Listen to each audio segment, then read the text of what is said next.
to supporting the creating a culture of empathy with empathy circles. Really happy to see you all. And so we are going to record this call for educational and promotional purposes. And we'd like to know if you have any questions or comments from last session, and also, or how was your empathy buddy call, or a short report from facilitating an empathy circle. And I will call on you, starting with Evelyn. Yeah, hi. Good to see you. It's very strange, but I guess the camera was waiting for you guys. It's never been used before. Yeah. Yeah, I had an empathy buddy call with Michelle, who I'm missing today. She's not doesn't seem to be here yet, or is not coming. Does anybody know? She's not feeling well, Oh, just to let you know. okay, thank you very much. Okay, sorry to hear that. Yeah, it was a very good empathy call. Yeah, I didn't get an empathy circle going yet. I'm getting better at asking people.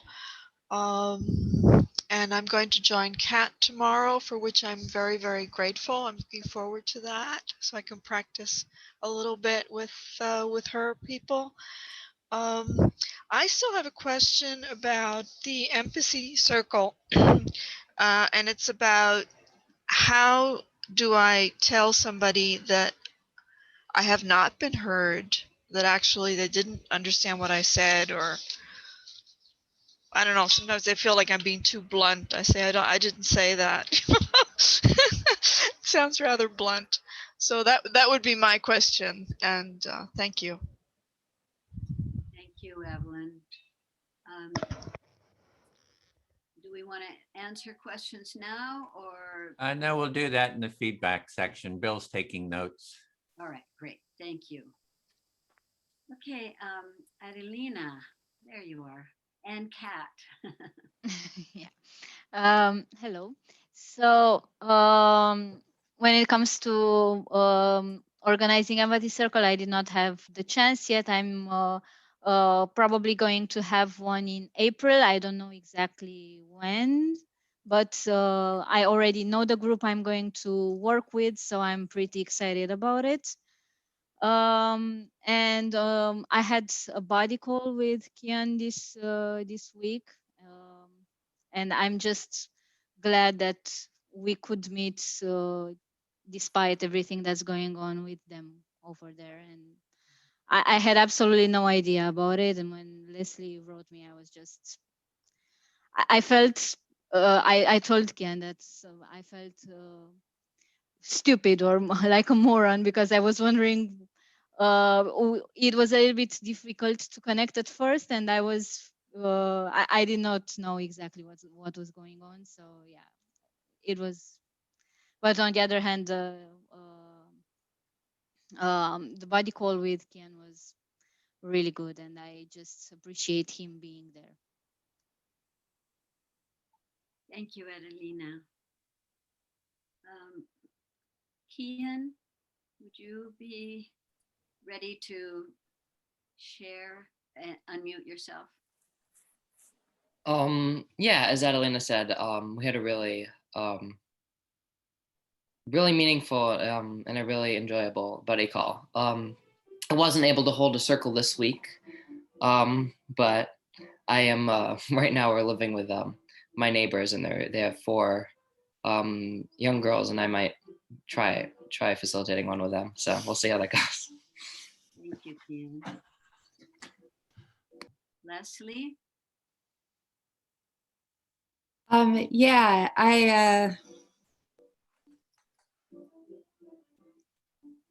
Adelina and I were empathy buddies last week. And although we didn't have a circle, I had reached out to her to do a circle this week, and things just pulled me in other directions, but I felt a whole lot of empathy in our communication back and forth. That was really sustaining. And yeah, I'm just glad to be here with you all, and glad to, well, I'm glad that we're here, period. Thank you. Kat? Hello. Hello. I had an empathy buddy call with Janos. I'm not sure if he's here at the moment. So that was quite interesting. We spoke about kind of the etiquette of circles and lots of things about using them in a team or a project management kind of environment. And then for circles, I've got Thursday circles weekly, and obviously Evelyn's mentioned she's helping me out. So I've got about 46 people join this group now, and then I can't do any more than 5 a week. So I'm always looking for people who are keen to come and help me out there, because then I can always add 5 more people in every time someone joins. So yeah, I've got lots of people. I just can't handle them all. So thanks. Okay. Thank you, Kat. Bill? Yeah. So I think Lynette, I had an empathy buddy call with Lynette that went very well. And we spoke a little bit about, she is trying to get this practice in the schools in Canada. And that went very well. Yeah, and then I've been doing these, we're doing these trainings on Wednesdays and Saturdays. And so I'm sort of immersed in that, and just kind of doing my thing. Thanks. Thank you, Bill. Timothy? Hey, everybody. I'm really excited. If all goes well, I'm going to be doing an empathy circle with the bees tomorrow morning. I might be getting a new bee swarm. Then I'm going to hive them and love them and listen to them and just like soak them in and just communicate. Man, I'm going to communicate. I'm really happy about that. And I had a really good call with Edwin. And, you know, one of the things we're learning is like that, just exploring that, like the fullness of that emotional reality, sharing that, you know. And then I have some clients I coach, a couple, and we're talking about that too, just exploring like that. And the word keep coming is resonance. It's like, get in there, get into the waterfall with somebody, you know, and just be like, oh, I'm with you. Anyway, so just really appreciating that, just growing in that aspect of empathy. You know, really delighted to be here. Looking forward to connecting with you all again. Thank you, Timothy. Lou? Thanks, Celine. Yeah, I'm really happy to be here. I always, seeing everyone's faces always fills me with energy and joy. So I'm really grateful for everyone being here. I've had a really busy week. I'm conscious of how much listening helps in pretty much everything that I do. Being able to listen to listen for understanding and to listen with compassion. You know, whether it's a work relationship or doing these workshops or the preparation that we do before and the debrief afterwards, like our group working together to create these, or interacting with family members. It's astonishing how much listening and trying to understand people and letting them know that, how much that it helps, changes relationships. And sometimes I wish I got more understanding, you know, for me. Sometimes I wish others had more capacity to listen to me that way. And so that's something that I need to, so for people who are doing this work, that's something to be mindful of. It's called self-care, you know, making sure that I get the support that I need. And sometimes that means requesting it, you know, not just hoping that people will do it, but actually, you know, asking people for it. So, and it's one of the ways that we can support each other. It's one of the reasons buddy calls are a good idea. So thanks, that's me. Thank you, Lou. Graham? I'm very happy to be here because what we're doing here and what you guys are all teaching me is taking me down a pathway which is generating self-worth. And in the train of that comes all sorts of other things like happiness and confidence and everything else like that.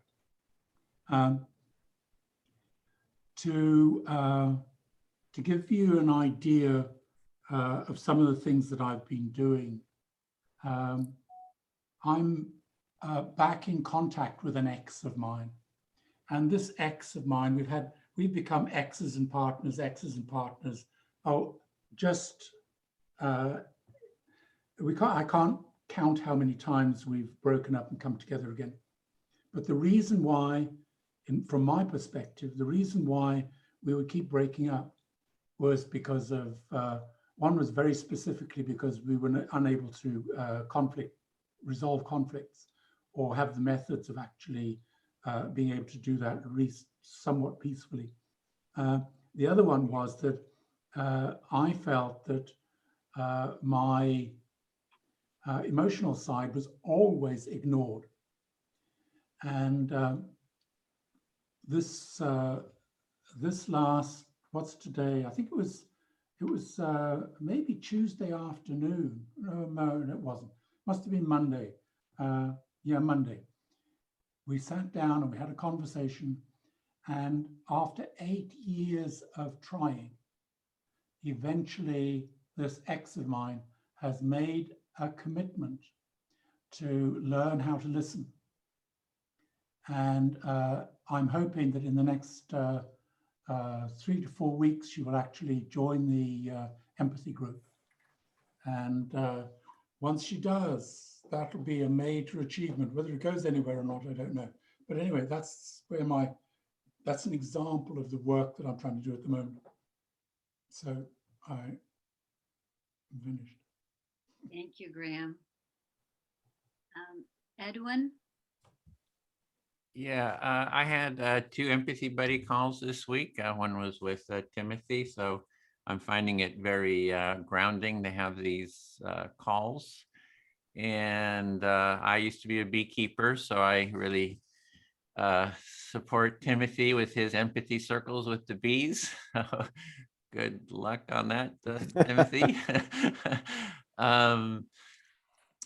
Yeah, we're doing 4 cohorts, and so a lot of organizing and just really enjoying the development of the empathy circles. I think somebody mentioned about everybody's saying, "Oh, it'd be nice if I was heard." Yeah, if the whole culture, if we can really spread listening and these skills throughout the whole world culture, I think we would all be doing a lot better. So yeah, so that's me. So I feel, yeah, anyway, I feel kind of enthusiastic about making that happen. So yeah. Thanks. Well, thank you, Edwin. I'll go. I did not have an empathy buddy call this week, unfortunately. I did participate in an empathy circle, beautifully organized. I don't know, we had quite a few circles going with an organization that supports families in California. And so it was a wonderful experience. And I am reminded of getting into the waterfall with someone on a trip to Ecuador many years ago, and it was the highlight of the relationship. So thank you for reminding me of that sweet moment, Timothy. Thank you. So we're ready now to move into our circles. Feedback from Bill. Oh, feedback. Yes, thank you. Sure.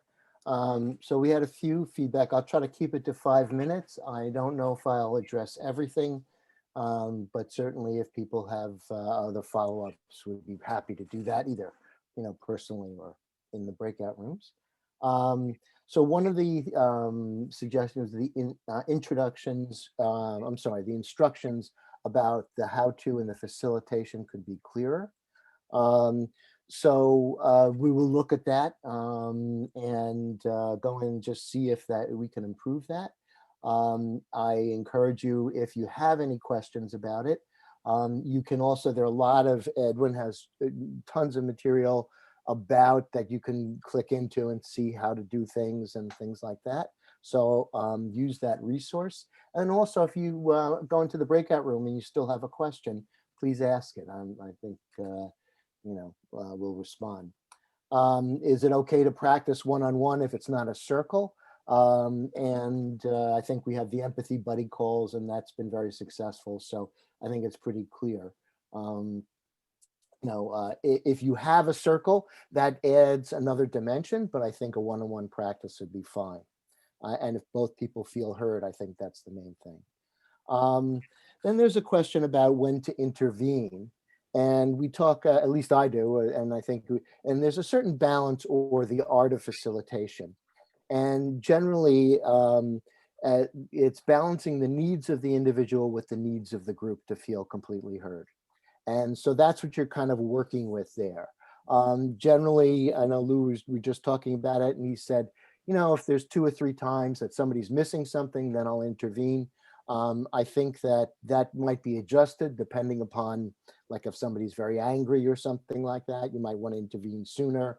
Or, or if somebody's almost got it and you think that they're struggling and they'll get it that next time, maybe you'll leave it go. And that's sort of the art of facilitation. And as you gain experience, you should be a little clearer on that. There's a question about inclusivity. I know that we talk about people for whom English is a second language, and we try to mention that. And I think we can do a little bit more with that.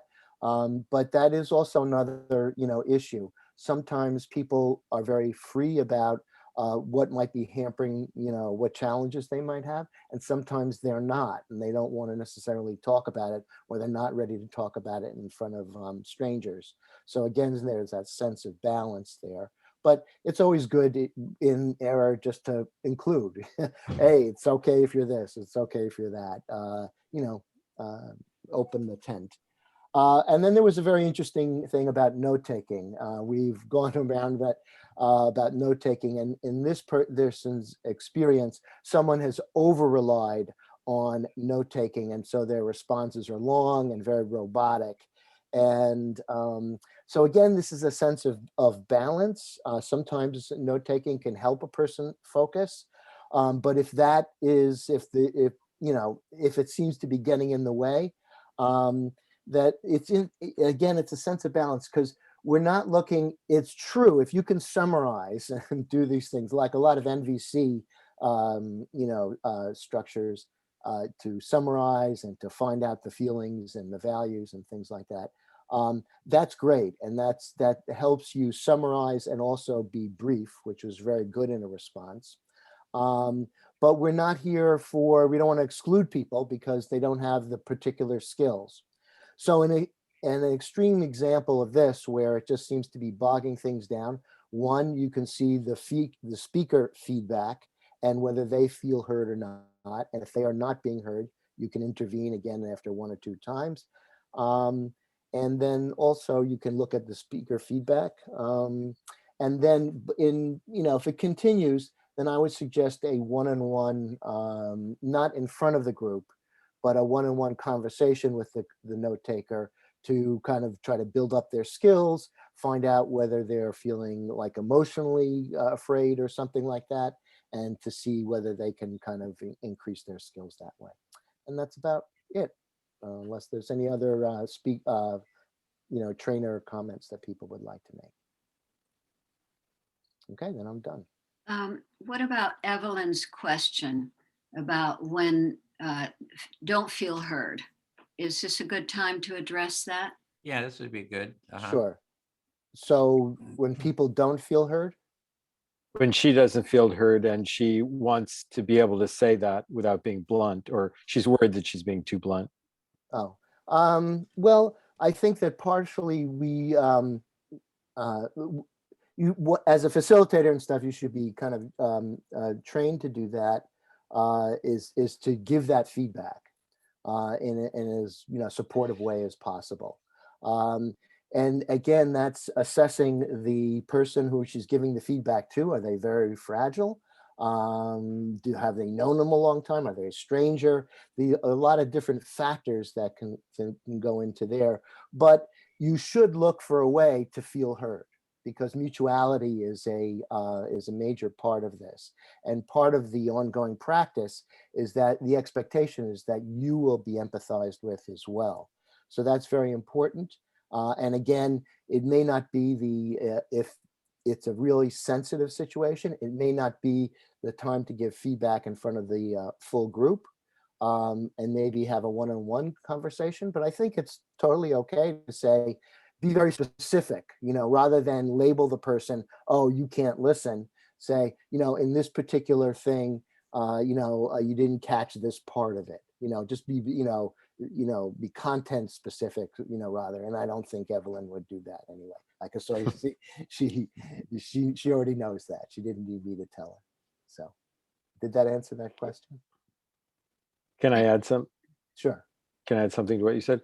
So I would also say something that I do is I thank the listener for the part that they did get, or acknowledge the part that they did get, and then say something about the part that they missed. I appreciate you getting this, and the part that I really wanted to be heard for, that wasn't in there, was this, and you try saying it again, and then see if they can get it.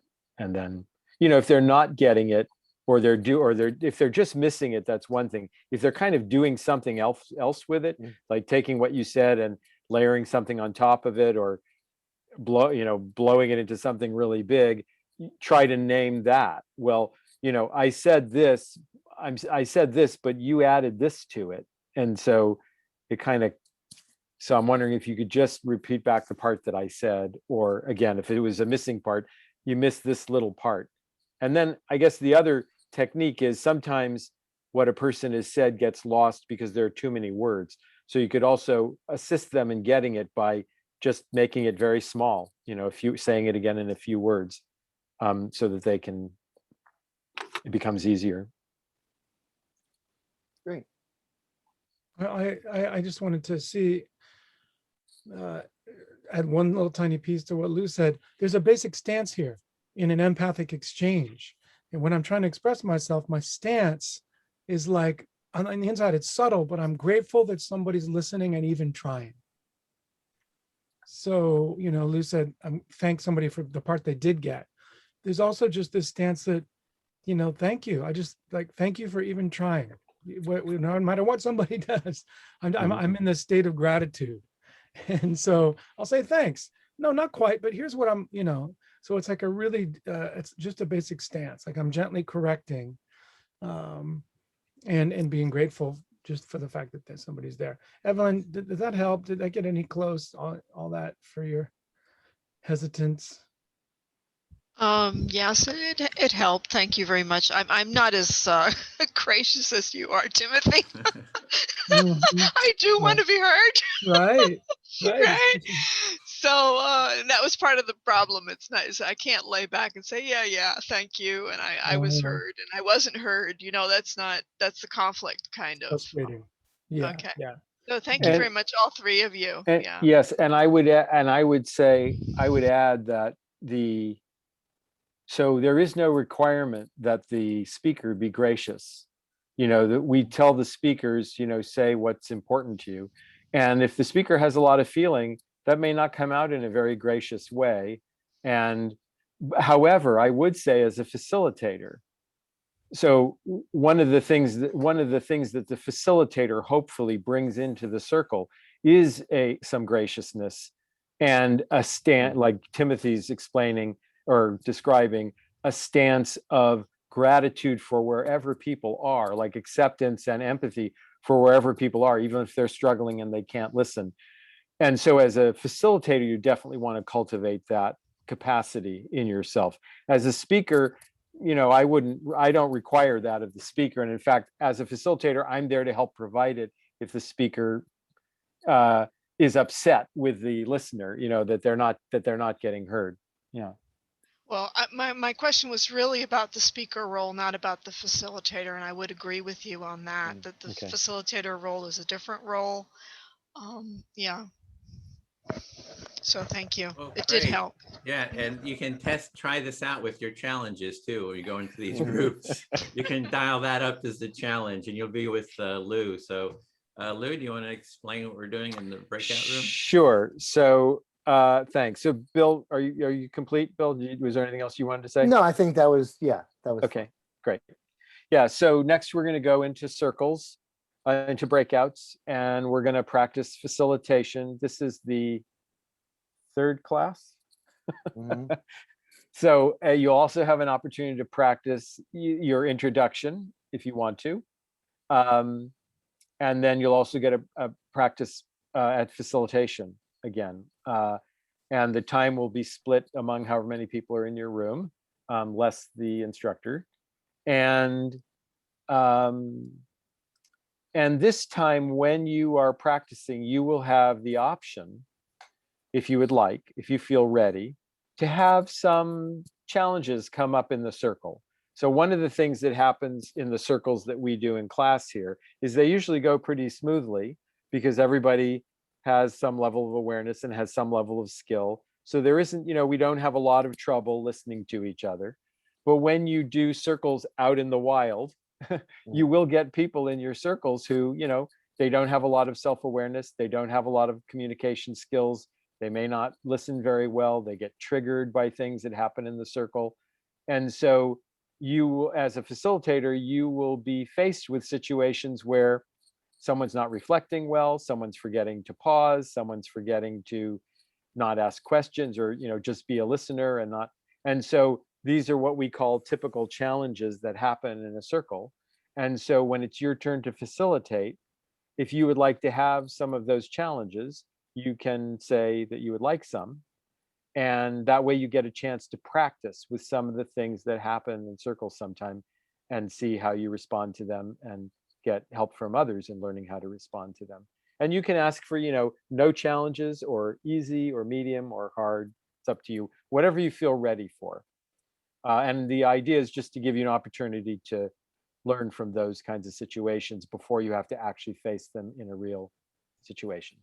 But it's up to you, whatever you feel ready for.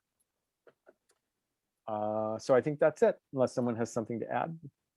Okay, then we'll have two groups.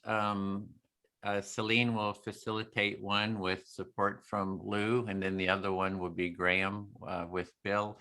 And I just wanted to share that, Leslie and Kian, they're going through a real challenge right now in terms of their house got destroyed by a tornado. So we're even just glad that they're here, and they were just dropping out for a little while, and then they're going to try to come back, and they'll be doing a sort of an empathy buddy circle with Timothy if they come back. So I just wanted to kind of give you the context there. So they're actually staying with friends, and just dealing with a lot of grief and so forth, other feelings there. So we're ready to go into the call it, and you'll come with us. We'll stay here, Timothy, until they come back in this group, and then we'll do that breakout. So we're ready to go into the rooms. Here we go. And Graham, Bill will stay here. If you can keep an eye out for Leslie, coming back, then we'll put you in a separate room. So we're all experienced here. So it's a little I'm not even sure what you want to do, Graham. So.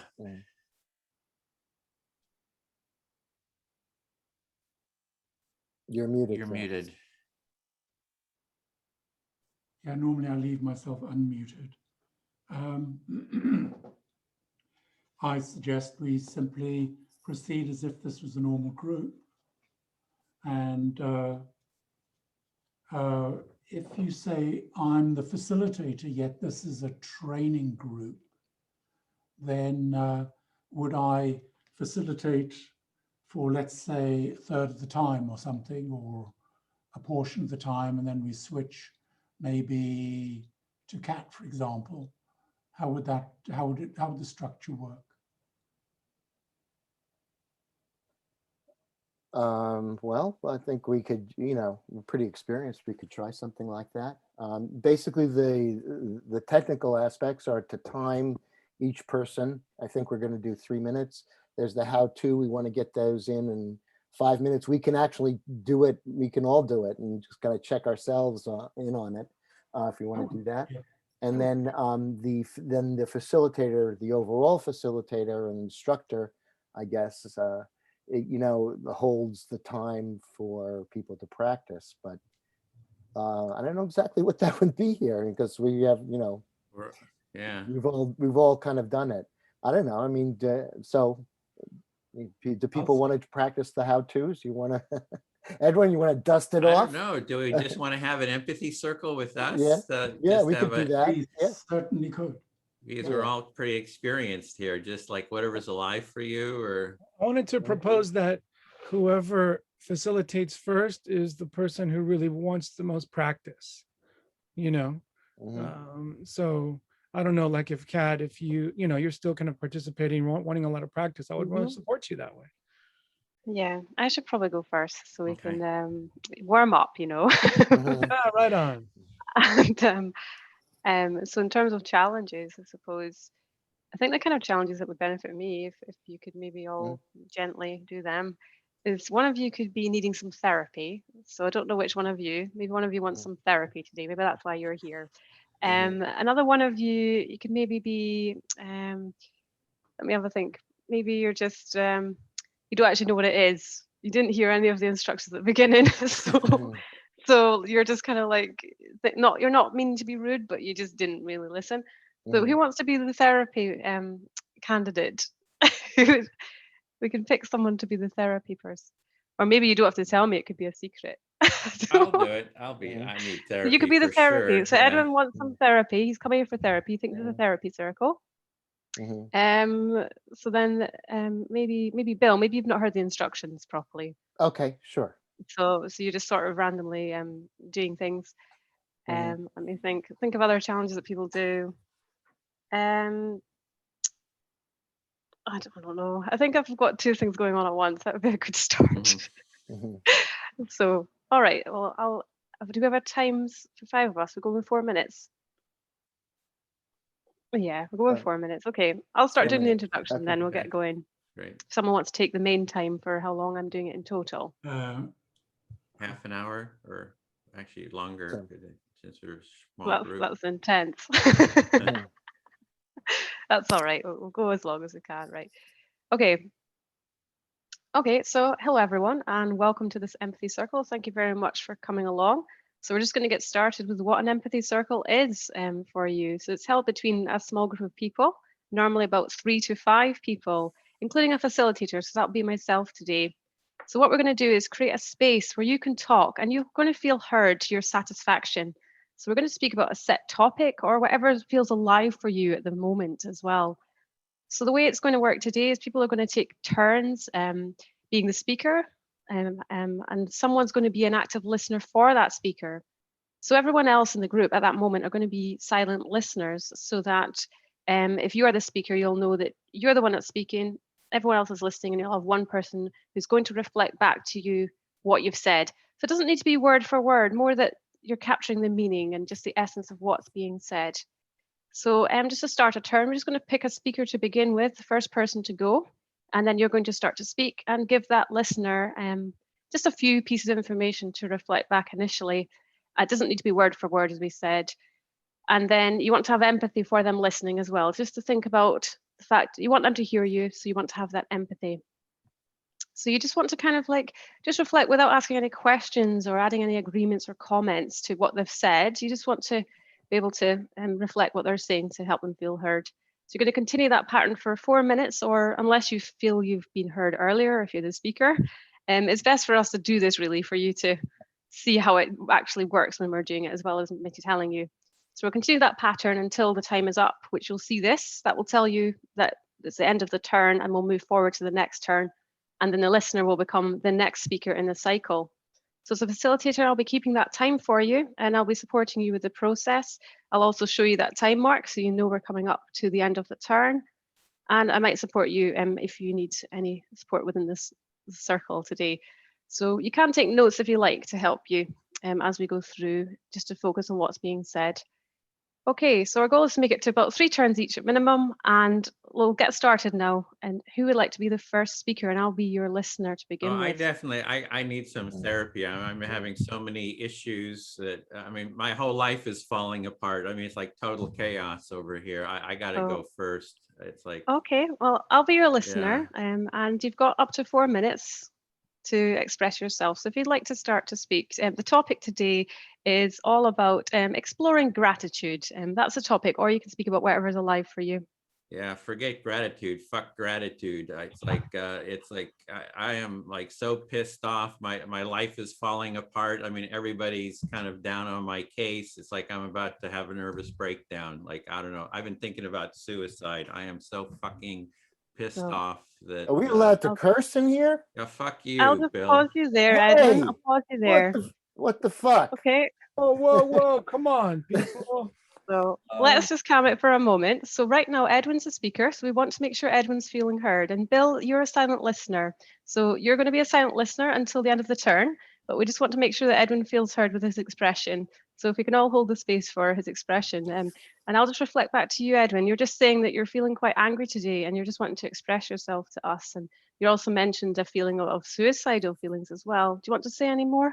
Yeah, it's like I talk about suicide and Graham yawns like, oh yeah, let me just yawn. Who cares? He wants to kill himself. It's like, oh, I'm kind of bored. It's like that's what's happening all around my life. It's like everybody's just kind of on my case, ignoring me. It's like I don't know. It's like, I mean, really, why is it life worth living? Yeah, and now he's picking his teeth. Like, it's like, oh yeah, I'm bored. I'm gonna pick my teeth while you're talking. It's like they don't listen. Nobody listens. They don't care about me. I'm so fed up with this. It's like the world is it's just a cesspool of indifference and nastiness, and yeah, I'm fed up with it. I'm just going to reflect back there for you, Edwin. So you're just saying that you're not feeling heard by people in the world, and you don't like the way that the world is, and you're also observing Graham's behavior at the moment, and you're not feeling that he's listening to you as well, and you're not feeling very happy at the moment today. Yeah, that's more than not happy. It's like I mean, just total pain and anguish, and it's just like nothing makes sense to me. It's like I don't even know, just feeling kind of hopeless. It's like I just need some some therapy here. So I'm just going to reflect there. So you're saying you're feeling a lot of pain and anguish, and it sounds like it's quite a high level. And although we do have a therapeutic environment here, it's not actually therapy. So we can only make sure that we feel heard. But if you do want to receive any more therapy than that, then we do recommend that you go to seek a specialist for that level. So we can help you feel heard in the circle today, but we can't give proper therapy and further than that. Yeah, so you're saying this is not a therapy session, like you're not gonna like listen to me and kind of try to help me out with what I'm dealing with? So what we can do is reflect what you've said to help you in your journey and to make sure that you feel that someone's heard you. So we can do that for you.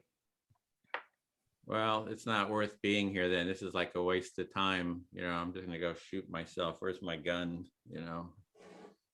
Oh, we appreciate that you've come along, and I'd recommend that you seek support for that, as I can hear that you sound like you're at quite an extreme point. So I recommend that you seek support for that, because we can only make sure you're heard today. Yeah, well, okay. Well, I'd like to interrupt and suggest that you go to an emergency room and get some serious support, because I really want you to live. You're a human being and you matter.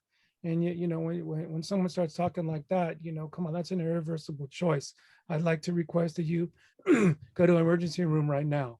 And yeah, I've been 5150 before. It doesn't. I'm not going to go through that again. It's like I'm not going to go into that. It's like they wanted to give me electric shock therapy after 2 weeks. I'm not gonna. Oh, my time's up. Okay, well, I'm gonna go kill myself.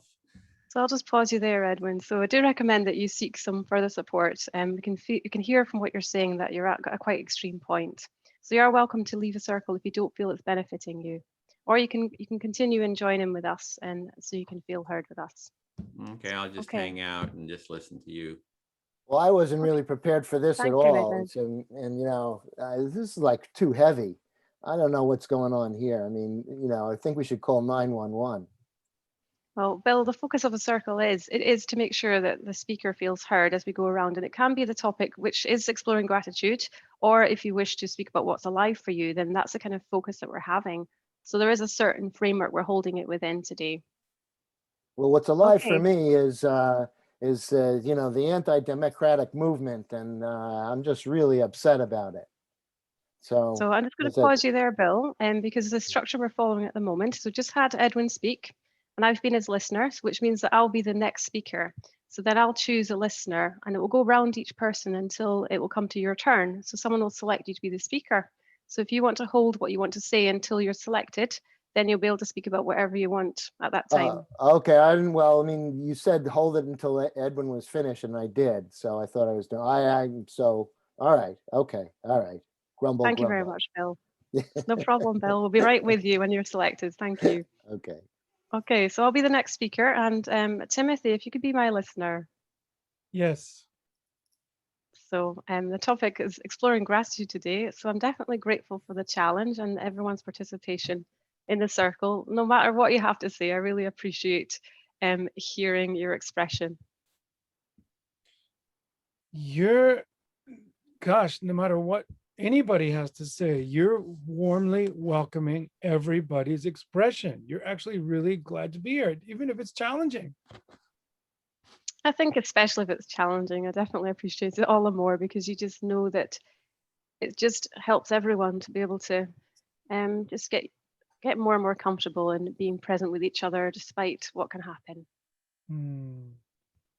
So especially if it's challenging, you are so grateful, like maybe people can be real and people get more comfortable, and you have like hope for what can happen here. Is that right?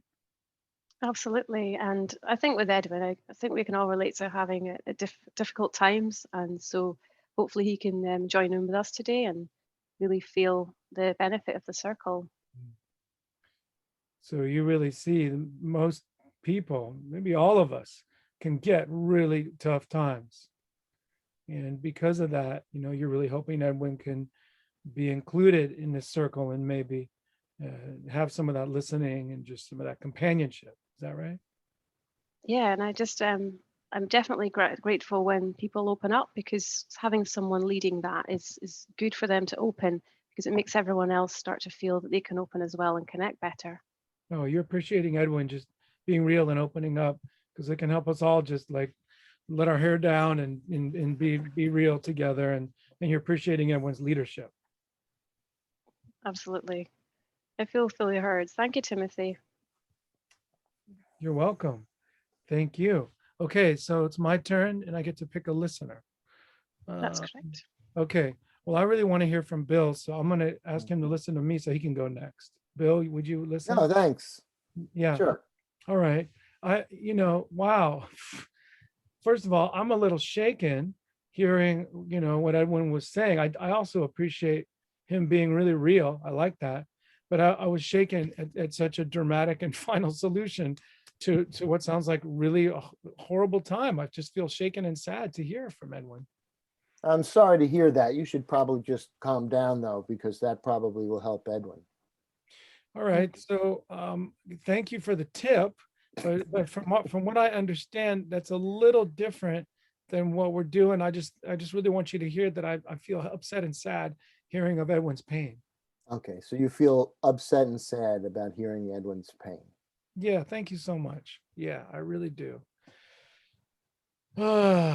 Just those times when I've just doubted myself so deeply, where when I just didn't have meaning. I did not have meaning in my life. And, like when I stood on the edge of the 8th floor of the dorm in college and wonder what it'd be like to jump off there, I mean, I don't know if anybody else has experienced that, but just having that moment, I don't know, that just really reminded me of that, and that it just sucks to even be thinking like that. You had growing pains growing up. Yeah, a little stronger than that, Bill. A little bit. It was kind of like the despair, actually. more than, yeah, they're growing pains, I guess, but you know, you just get to that moment where you can't see beyond the what might even be possible. Like can't see what's possible, and so like losing hope. So you're really in despair, but you made it. So Bill, the I'll just answer is pause to you buck there. up. Okay. Bill, I'll just pause you there. We just want you to reflect back what Timothy said so that he feels that you've heard what he said. So if you could just focus on what he's saying and just reflect back, he can clarify for you more just to help you hear what he said. Timothy, would you like to continue? Yeah, God, it's kind of hard. You know, when Bill's trying to focus on getting better, I just wanted to make the point that I feel Edwin's pain because I've been there close to thinking about killing myself, and actually standing on a balcony, out of despair where I didn't have any meaning. I couldn't see meaning in life. So you were, when you were in college, you actually contemplated suicide, and that then what Edwin said, you know, brings you back to contemplate that. Yeah, thank you. And like I said, I'm disturbed just because I'm worried, because I know that the world's bigger than what we can see. I know that now. So I wouldn't want anybody to hurt themselves just because individually we can't see, right, beyond what we can see. Mhm. So you feel that you've been having strong emotions, and very sad emotions, but now you know that the world is bigger than from what we can see. So you didn't act on it when you're in college, and you hope Edwin doesn't act on what he's perceiving right now because the world's bigger. Yeah, thank you very much. I appreciate that, Bill. Yeah, I really feel heard there. I'm good to go, I think. Let me just check. How much time do we have, Kat, for each person? You just got about 17 seconds left if you want to do anything in the end. 17 seconds. Wow, I gotta lay it on the line right now. No, I just, I mean, I also would like to hear from Bill for sure, and then I'd love to hear from Edwin as well. That's all. That's it. Okay, do you want to reflect that last piece back, Bill, to Timothy, and then it will be your turn to be the speaker. So he basically is relating to what Edwin said, and he wants to hear from me and see what's happening in the circle. And I also want to hear from Edwin too. Oh, and you want to hear from Edwin? Yeah. Okay, do you feel fully heard, Timothy? Yes, I feel fully heard. Thank you, Bill. I appreciate it. Thank you, Bill. Would you like to be the next speaker? And now you'll select your listener and you'll have up to 4 minutes for your turn. Okay. Graham? Yes, I'd like to be your speaker, your listener, rather. Okay. So it's interesting how depression and despair can come on, but how common it is when we're just at the young adult stage. You know, I remember being in college, and I was at this University of Miami, and we had moved from the air-conditioned dorms, which were really crazy.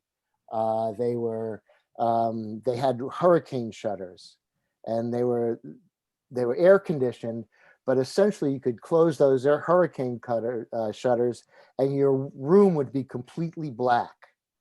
And certain kids, like there was one guy we called the Mole Man, who just lived in the dark the whole time. He only came out for class. Or there were some other times that, other people were just, it seemed like crazy. So I moved into the other dorms. And, just pause you there for a minute, Bill. Just pause you there so that Graham can reflect what you've said. Just remember to pause. Okay. And so, Bill, you've talked about it being really quite intriguing how, or amazing how young people can get depressed, sort of facing the prospect of life, not really understanding where they're at. Mm-hmm. And you recalled being in a dorm block or room when you were in Miami, and they had these hurricane shutters on them. And when the hurricane shutters were shut, there was just no light in the room, and presumably very, very depressing. And you even had one guy who you called Mr. Mole Man, because he lived in the darkness all the time. Mhm. By the way, that's true. That's it was the guy like that. And then there was another guy. So then I moved into the air conditioned dorms, which had windows and things like that, but they were very hot. In Miami, I was taking 3 showers a day, and then plus they had these palmetto bugs. And I don't know if you palmetto bugs are like a roach on steroids, and they're so big that they get caught under the doors. They can't get cut under the doors. So we're dealing with that all the time. And then there was this other guy who was kind of crazy, who you would just be, you'd come out of your room and he had been standing outside of your room for half an hour, absolutely silent, and then all of a sudden he's there. There was another time when when I dropped my. Can I I'll hold pause there, you again. Bill? Thank you. And you were recounting some crazy experiences while you were in Miami, and you moved to a dorm block where they had no storm shutters, but just ordinary glass windows, and it was like a sauna. You'd end up having 3 showers a day, and some really weird experiences where, for example, you'd have these great big beetles, like roaches on steroids, that would kind of bug the life out of you, literally. And even the human beings were like bugs, just hang outside your room silently, and there you'd open the door and boom, you see these ghosts. Yeah, and I remember this other guy who was taking pre-med, and he would study all the time, and he didn't make it. And then he just freaked out. And I remember walking back to my room one day, and he pointed, because I had a ponytail, he pointed at me and said, "Look at the Indian." And and it was really weird. But then I read Kurt Vonnegut, and that was sort of therapy for me, because someone shared what I was feeling. Nice, thank you, Bill. And you talked about a very sad situation where this pre-med student was studying and studying and studying and studying, and he failed to get his admission to med school. And you then linked this with writer Kurt Vonnegut, and you really kind of resonated with what Kurt had written about, because it kind of mapped over on some of the weird experiences and crazy experiences you had in that dorm block in Miami.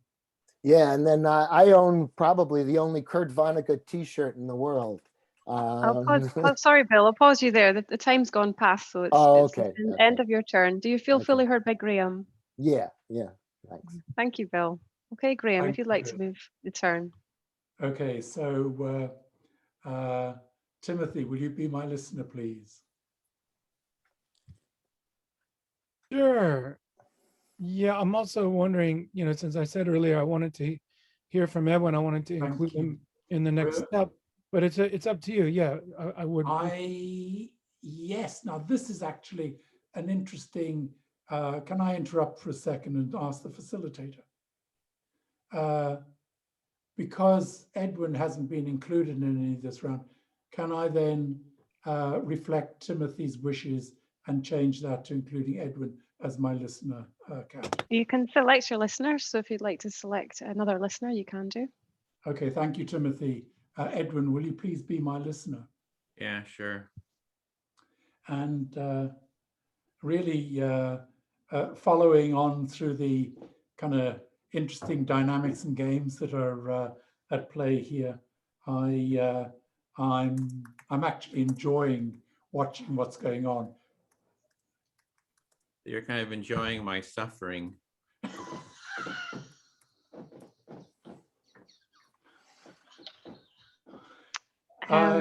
Edwin, if you can just try and reflect what Graham said. I think that's what he said. And Bill, if you can refrain from communicating in the chat, just so you can help Edwin feel heard.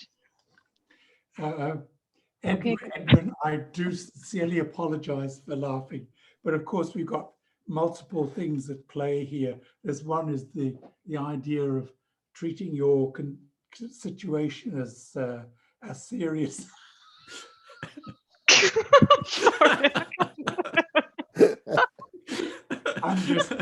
It's horrible. This man is suffering, people. What is this, laugh therapy or something? Is this, yeah, what the hell? I thought it was an empathy circle. I was going to get some therapy here. Not, this is laugh therapy or what? Is laughing not empathy? Okay, Graham. Edwin, I apologize, but and yes, I'm kind of out of control. Sorry, you guys. So you're apologizing for it being out of control. So I'm enjoying the whole experience, and I'm very, very sad that you're actually feeling like you need to sort of end it. And I commiserate. You're enjoying that I want to end it. I mean, is that? This is. Edwin, Graham said that he was sad. He was expressing he was sad that you felt that way. Okay. He's enjoying his sadness that I want to end it. And do you want to say what you said again, Graham? The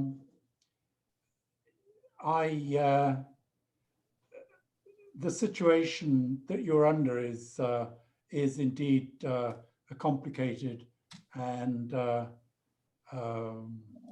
unfortunate. And I think about what Tim said, where he says that we get into a situation where we can only see so far, and that is so, and that kind of is depressing.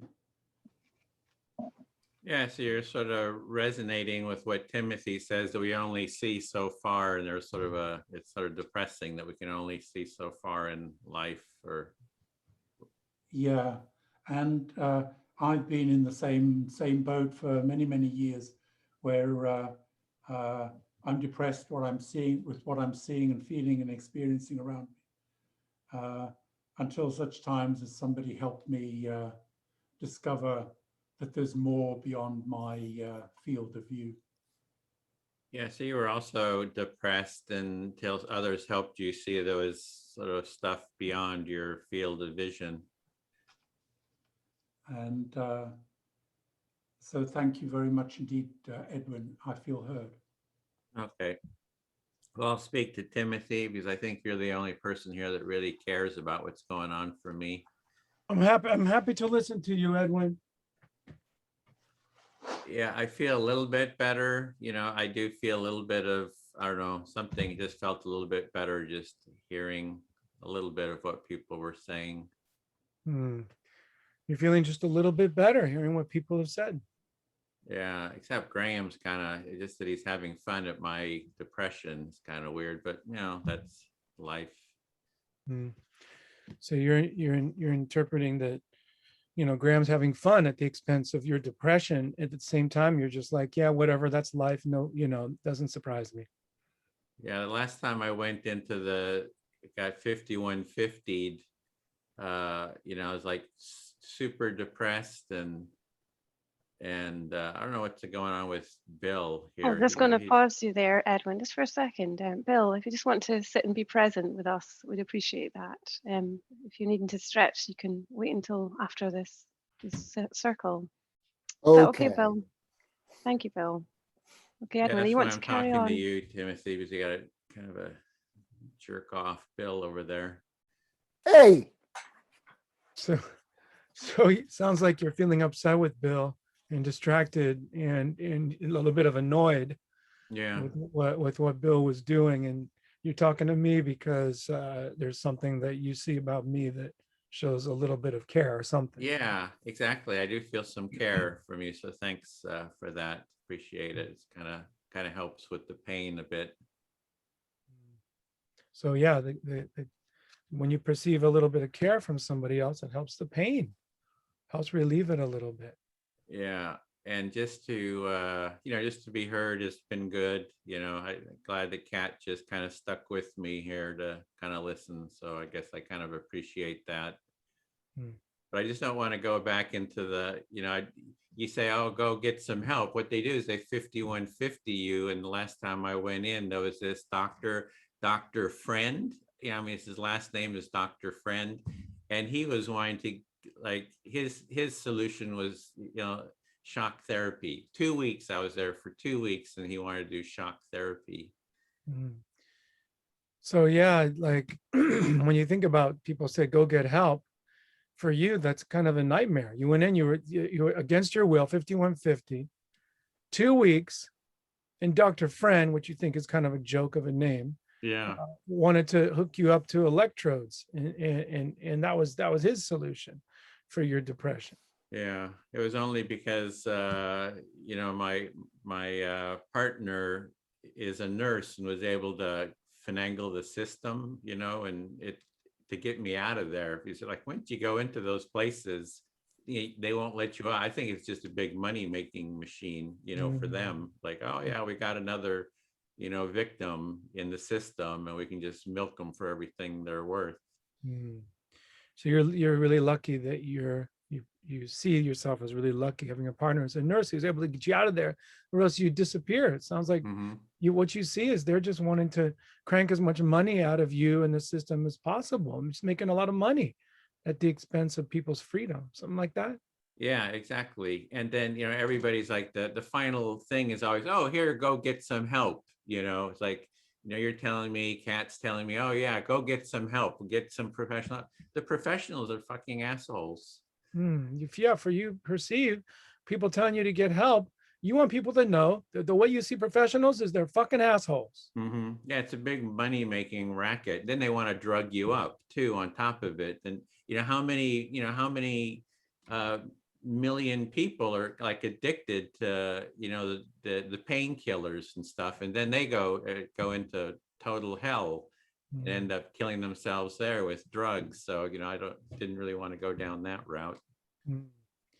So yeah, it's once again you're saying it's a big money making racket, and then you're also saying furthermore they want to.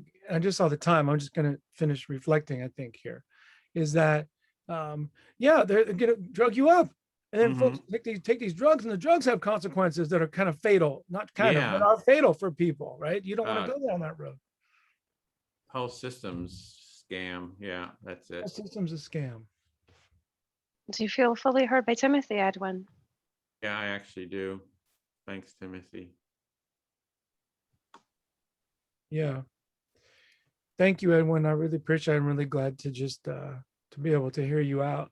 I feel relieved a little bit, that maybe some of the listening kind of helps a little bit, Timothy, who do you want to speak to next? And I guess what you're saying. I guess I'm speaking to Edwin. I just wanted to see that little piece. Okay, so you're appreciating that I feel a little bit better, that I was able to feel heard. Yeah. Appreciate that. And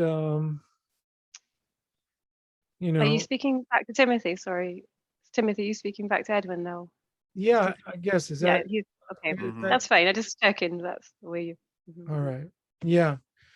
And I don't know, Edwin. I guess I can appreciate, like, it kind of makes sense when like seeing things from your perspective, when you see that your freedom is taken and these obligatory treatments that can have serious consequences like shock therapy and these heavy duty medications.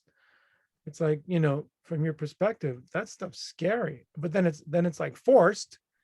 So anyway, that's starting to make sense to me. At least I think it does. Yeah. So where I'm coming from, sort of making sense to you about the drugs, the shock therapy, and just all the scam that the healthcare system is. Yeah. And if I was thinking like that, it'd be hard to have hope too. Because wait, who's taking care of each other, right? I want people to take care of each other. So if the whole system doesn't work, then who's going to take care of each other? So then I would feel kind of hopeless or frustrated too, if I saw it like that. Yeah, so you can understand, like, there's no hope if there's no care, And if people aren't caring about each other, which they don't in this, system here. So you can understand that too. So Yeah, I'm just kind of still sitting with that and putting myself in your shoes from your perspective. And yeah, it feels, I guess when I do that, I feel really, really, really, really sad. And I don't feel like I'm depressed or anything, like I'm not hopeless. I have a lot of places in my life where I can feel safe, or, I can have a little bit of love or kindness, at the same time, hearing what you're saying, it's like seeing that, that's super mega hyper major sad. Yes, you can really feel the sadness when there's no hope, and you feel some hope yourself. You have spaces where you got some positive feelings and gives you some hope, but you can kind of understand the lack of hope. And yeah, it just makes me want to be quiet for a while and just feel sad. Yeah, just kind of sit in that sadness, kind of in those tears and that grief. Yeah, grief, tears, yes. Yeah.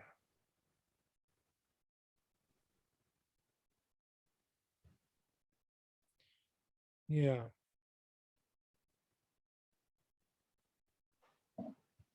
And then, and I just want to name loneliness too as part of it. But like just feeling what that loneliness feels like. For me, it's really close to sadness and loneliness. Yeah, so you feel the loneliness that's in there, kind of in the sadness, and it's just sad and lonely and painful. Yeah. And how much I want me and everybody to have 3 people, not 1, 3 people that we can turn to no matter what.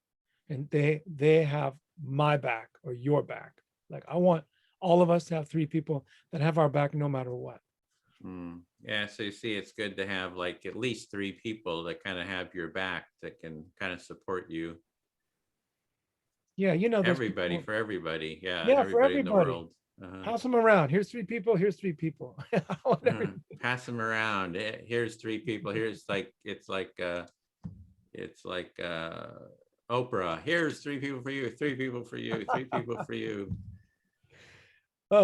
Yeah, and then but I'm talking about, that you can have friends where you pledge your powerful, deep, committed support for each other. You can have friends like that where you you go deep, you make a pact, you have that allyship.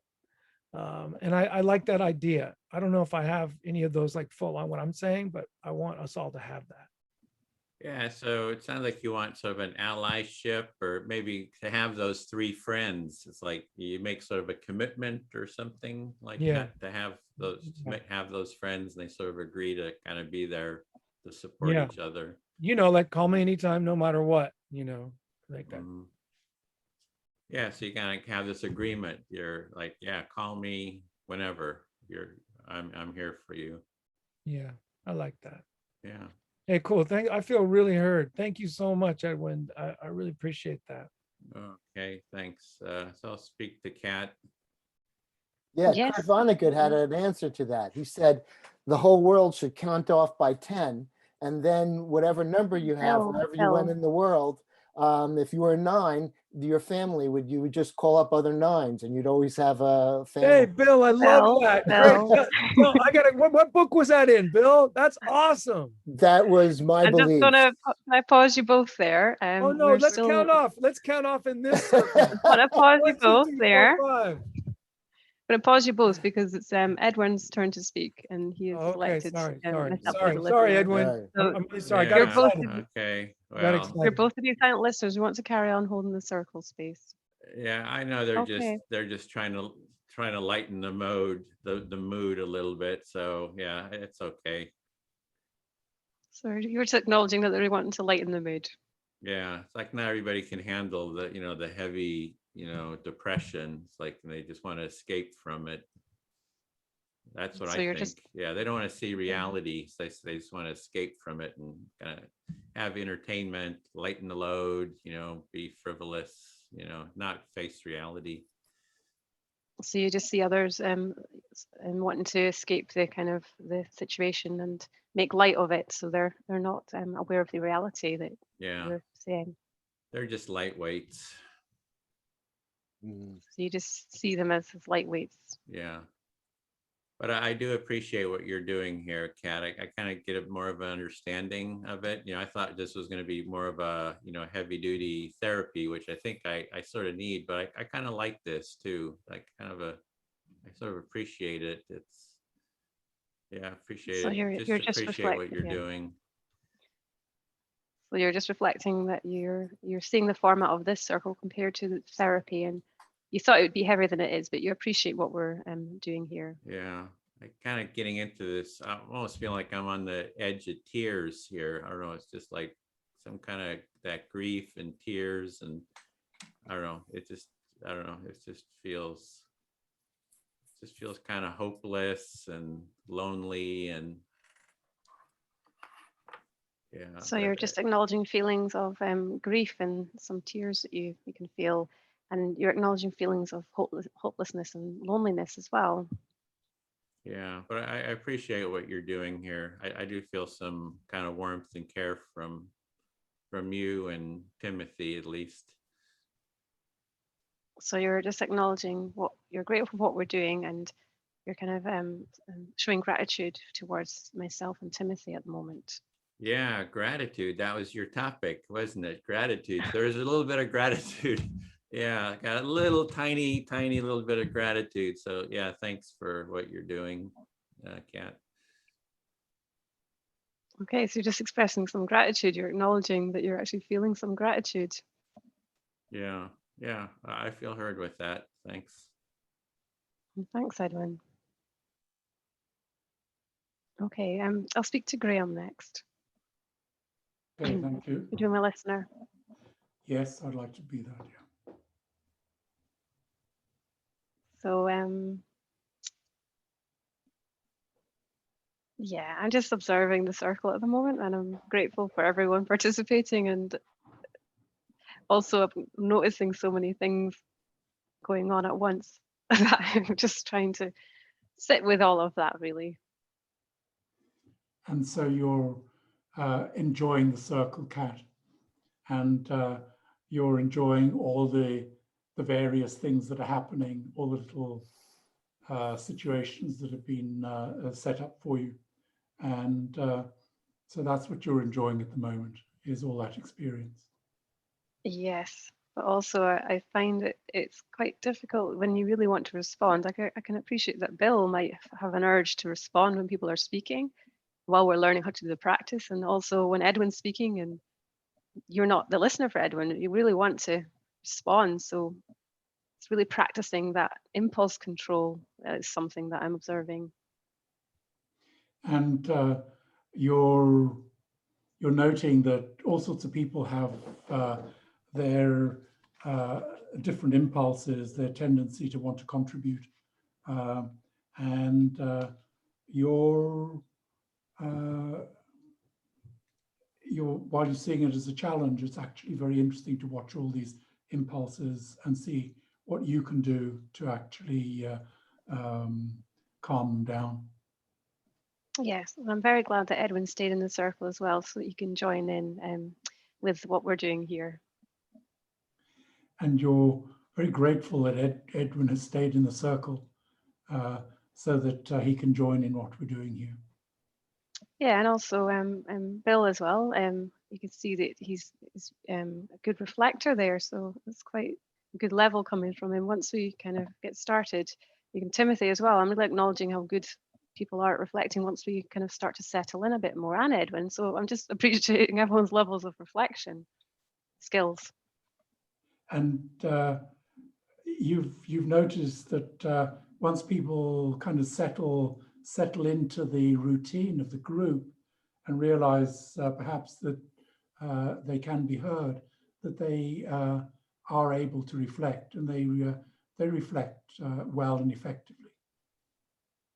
Yeah, absolutely. I feel fully heard. Thank you, Graham.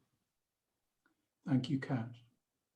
And so Bill, will you please be my listener?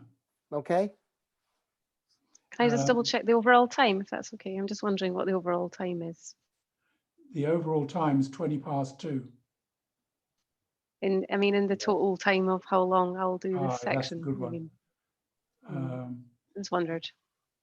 Feels like it's been around 25 minutes so far, or maybe almost 30. It's actually been way more than that, almost 50 Right. minutes. Wow. You must be enjoying it. But You in did a terms of debrief, or? in terms of facilitation, I'd actually like Kat to stay on. I'm not in the frame of mind where I actually want to. Can you all behave yourself now? Yeah, sure. Because just so I can relate. Okay, great. Now I have to stop being a really nice guy. I'm going to be myself now. We're going to have a wild time. Yeah, because I was just, yeah, it gets quite tense. Constantly watching everyone thinking, are you up to something or not? Yeah. I'm like, Usually is this I going am. too far? Have I done that? Have I not done this? So Okay. thanks, everyone. Do you want some debrief and feedback, Kat, around all that? Because that was a lot, and you might be wanting that check-in Yeah. to integrate a little bit, so we can Yeah, stop. anything. Sorry. You want us Yeah. to switch into that mode for your learning? I would appreciate any feedback we've got, because I've got loads of notes what I think, but it'd be good to see your perspectives as well. If anything you've got. Okay. The way, I mean, so we'll stop the circle. We're done, right? Okay, good. Wash it off. Wash it off. Turn that frown. And then, Kat, just my model of feedback is to support your learning. Is number one is for you to begin with your own feedback for yourself for what you enjoyed, what worked for you, what you saw that, oh, I did that. That was nice. I want to do that again. So that's first. And then we can comment on that, right? Like if you want to hear from us, things we liked, things we appreciate, things that seem to work well with our understanding of empathy circles. And then have you considered things that where you got caught or you'd like to do something different in the future, right? And then you can hear that from us as well. If you want, it's all up to you. Does that process sound okay? I'm proposing. Yeah, I'll take it all. I'll take it all. Okay, great. You want to okay. So first of all, Kat, for you, what did you enjoy about your facilitation, in both the introduction and the group itself? What did you notice that you did well? I felt like, I suppose it's kind of trying to settle everyone and bring them in and acknowledge them so they know that I'm aware of them, and sort of trying to relate to each person. So like trying to have that level of connection with people. And then once we're getting in, it's like kind of trying to, without interrupting all the time and taking over all the time, you're still trying to gently reinforce or support them or include them or compliment them or anything you can do without taking over. So I suppose it's like trying to get that balance there. And just, yeah, I suppose that part of it, and it's okay. I think I can explain it okay as well, but I can always see improvement as well. I'll pause there. Okay. Yeah. So you heard that you felt you explained it pretty well. And you also felt like you balanced the needs of the group and the individuals and inclusion pretty well. Like you were actively working on that. Did I get that right? Yeah. So, I mean, I'll just begin. Like, I agree. You balanced the needs of the group and individual beautifully. You intervened consistently. You caught stuff. And then, and you acknowledged each of us coming in. And I wasn't taking notes, but I didn't have any concerns about your introduction. I didn't see anything strong really missing or anything. So I enjoyed your introduction too. I also, one thing I really enjoyed was your assertiveness, just around like, okay, here's how we're going to do this. This is about being heard, and this is what we're going for. And, so it's like I didn't see you hesitate when something was going a little funny. Okay, 1 second, Edwin, Bill. So for me, that was you taking, your authority as the facilitator. So I actually, that built a lot of trust in me, observing that. So those are some things I liked. Just want to add that. And then just from anybody else, what did you enjoy from Kat's facilitation?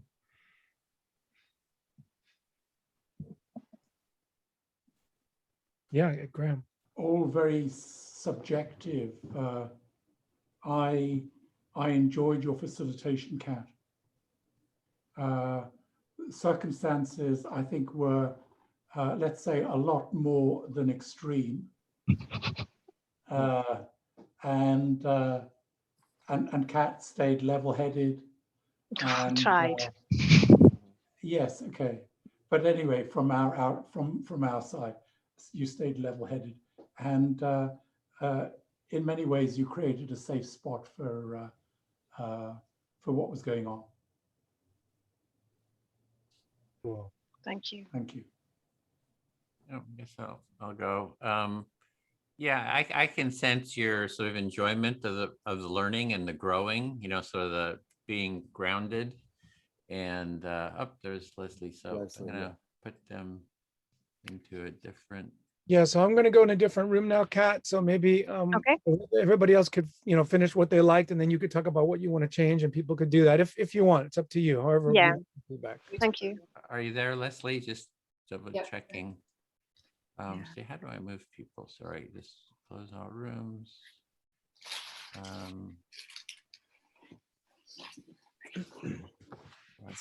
Oh, move. Oh, let's see, move. Sorry, assigned to 1. Timothy assigned to 1. There we go. Okay, should be. Yes, and Kat, I didn't really have any really big, you know, constructive feedback. I didn't. I was so That's okay. impressed. I have a lot That's of good. I have a lot of trust in your capacity. Thank you very much. Thank Okay, you. so See you you later. think, are you seeing a thing to? Yeah, I put am. in? Yeah, I'm gonna Okay, I'm gonna great. go to the other room.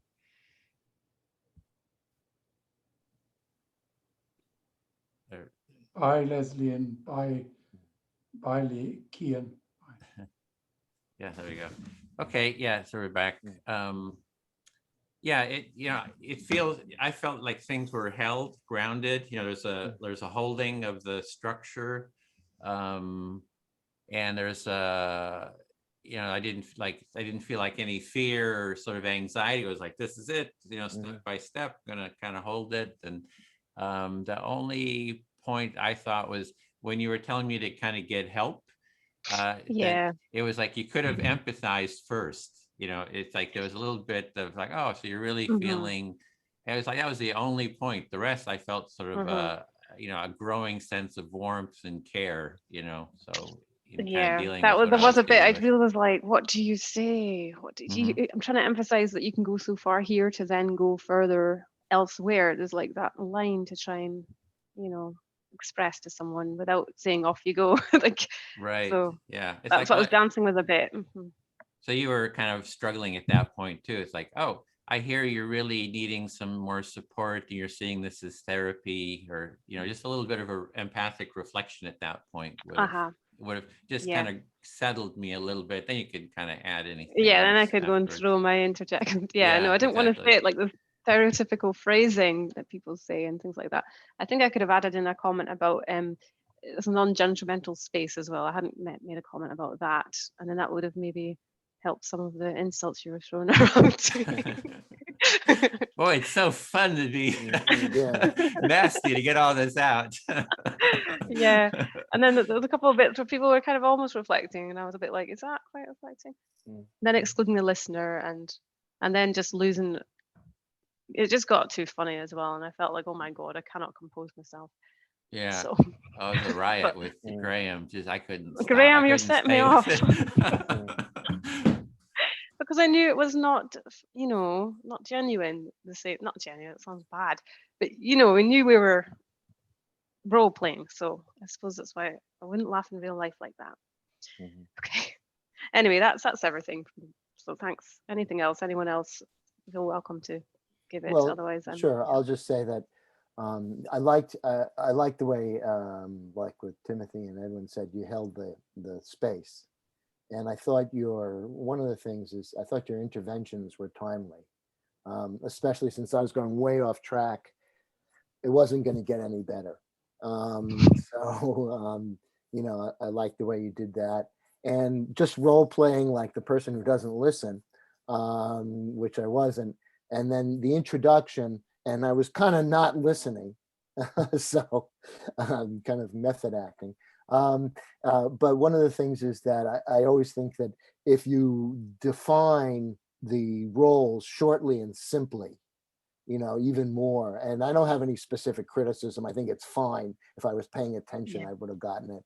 But for people like the role I played, that could be helpful. Perfect. Thank you. Mhm. Okay. Are we Okay. carrying on with the circle? Yeah, do you feel you got Yes, enough please. feedback there? Yeah, Uh-huh. I've written Okay. that down. That's really helpful. Great. Thanks, everyone. Really appreciate it. I'll carry on doing time for you. Who wants to be the next speaker? Can I be the speaker, please? Yeah, absolutely. Thank you.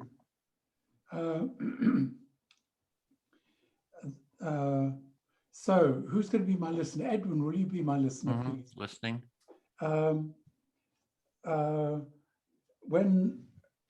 When we were or at least when you guys were in your roles, I haven't played any roles today, but when you guys were role playing, and I was laughing about the roles, I got into a very complicated situation. And I'll hold it there. Yeah, so when we're doing the role playing and you kind of got into the humor part, there was something complicated there. You're in sort of a complicated space. Yes, and not only was I laughing, but I was also very, very embarrassed. And it was a very uncomfortable experience. So it's like there's multiple feelings there. You were feeling the humor, the laughing, but there was like an embarrassment feeling in that space. Yes, and I was feeling very embarrassed because I'd forgotten that you were in this role, that you were in pain. And of course, I'm laughing about this. And I still couldn't really recognize that that you were in your role.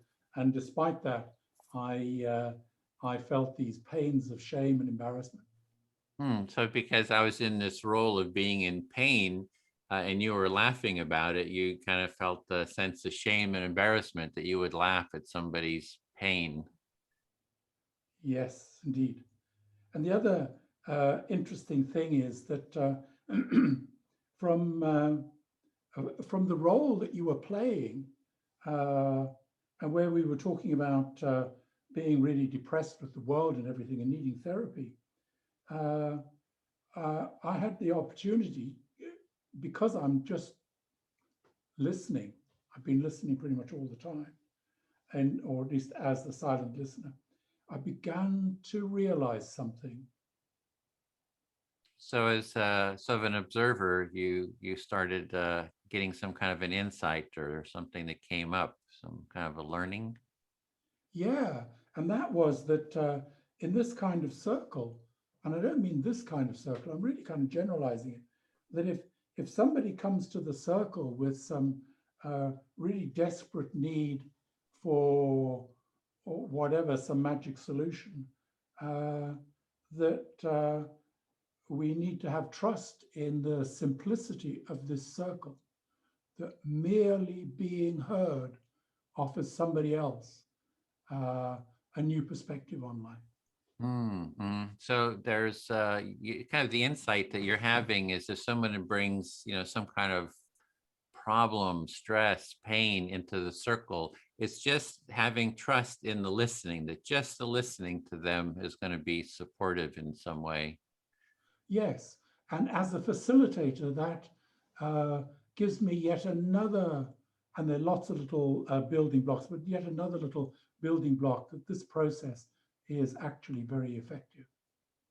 So that insight gives you another sort of a piece of support that this is an effective process that we're doing here. Indeed. And the other one was when in your role playing with Tim, and then Tim selected you again as the listener when he became the speaker. And that process of actually going back to somebody who's distraught sounded to me like yet another little opportunity. So that, you know, that I was distraught, playing the role of distraught, and Tim spoke back to me that you said, oh, that was an opportunity to sort of help address that. And you just, that's another sort of a learning that you had. Yeah. So just to conclude, as a facilitator, I will put those 3 experiences from today's lesson into my little toolbox as a facilitator. Yeah, so you got 3 good lessons out of this session today to use going forward. Yeah, thank you. So I feel Okay. fully heard. Oh, And over great. to you then, Edwin. Thank you. Speak to Bill. Listening? Yeah. Yeah, it's kind of fun. It's kind of getting into the role play. There's 2 things. One, it's kind of fun and satisfying to just, you know, to get, you know, I think Lou talks about it too. He's always being very nice and so forth. So to be a bit evil is kind of fun. So you had fun with the role play and taking on different, you know, characteristics that are not necessarily what you usually do. Yeah, and I like to be less self-conscious about it because I know, oh, this is acting. I'd like to get into it so deeply where you're like an actor, where it's like you're not self-conscious about your acting, you know. So that's something I notice about myself, is I get kind of self-conscious about my acting. So I'd like to just get into the space where you're, yeah, I think you had something, it's type of acting. Yeah. So Method, yeah. Method acting. Just, you're just totally into the method acting, you know, just totally into the space, because it's an interesting emotional space. It's kind of like you're exploring a new emotional space, and it's kind of fun to do that. So in addition to the, you know, the empathy circle and the instructional things, you're really looking into acting, and you're looking, and you find yourself kind of like observing yourself and somewhat self-conscious. Yeah. I really like to get into the role and just be that person and see where that goes. Yeah, I've always had sort of that self-consciousness aspect to it, and I've always sort of wondered what it is. You know, I mean, even as a kid, I was always kind of like self-conscious, you know, in myself. So I'm just kind of curious about that state of self-consciousness, you know, versus just being in this space where you're not that. So yeah. So looking over your personal history, even since you've been a child, you've been somewhat self-conscious or self-observant, and the idea of entering to a role where you're not doing that, where you lose yourself in the role, is something that's interesting. Yeah, I feel fully heard. Thanks, Bill. Okay, sure. All right, Kat. Yes. Okay. I had several things and then they kind of went away. So, you know, partially as sort of like a role player, I find that everybody has different capacities. What somebody would look at as being sort of mild, other people see as being extreme. And so I'd like to lose myself in the role, but I find that I really can't as of yet.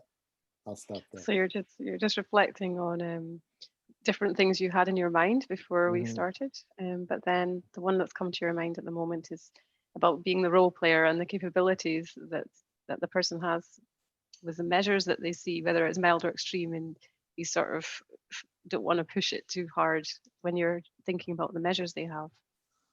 Yeah, and then also I wanted to role model, you know, sort of like things.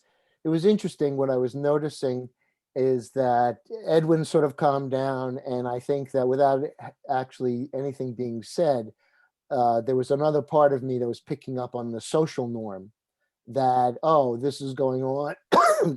Sorry. This is going on, and so my interruptions got milder over time, and I was easily redirected. I'll stop there. So you feel that as you were being a role model, you were kind of observing a moment where Edwin sort of calmed down, and then you were sort of following the way with him as well, and then in interruptions it was easier for you to kind of fall back into line again. Yeah, I mean, a lot of times if you were to directly confront someone, they put up resistance. And however, if you create a norm for the group, then people don't always get that resistance. So if you're directly confronting someone, you may get resistance compared to actually setting a norm within a group. Yeah. It's easier. Yeah, and I had an example of that as a special ed teacher.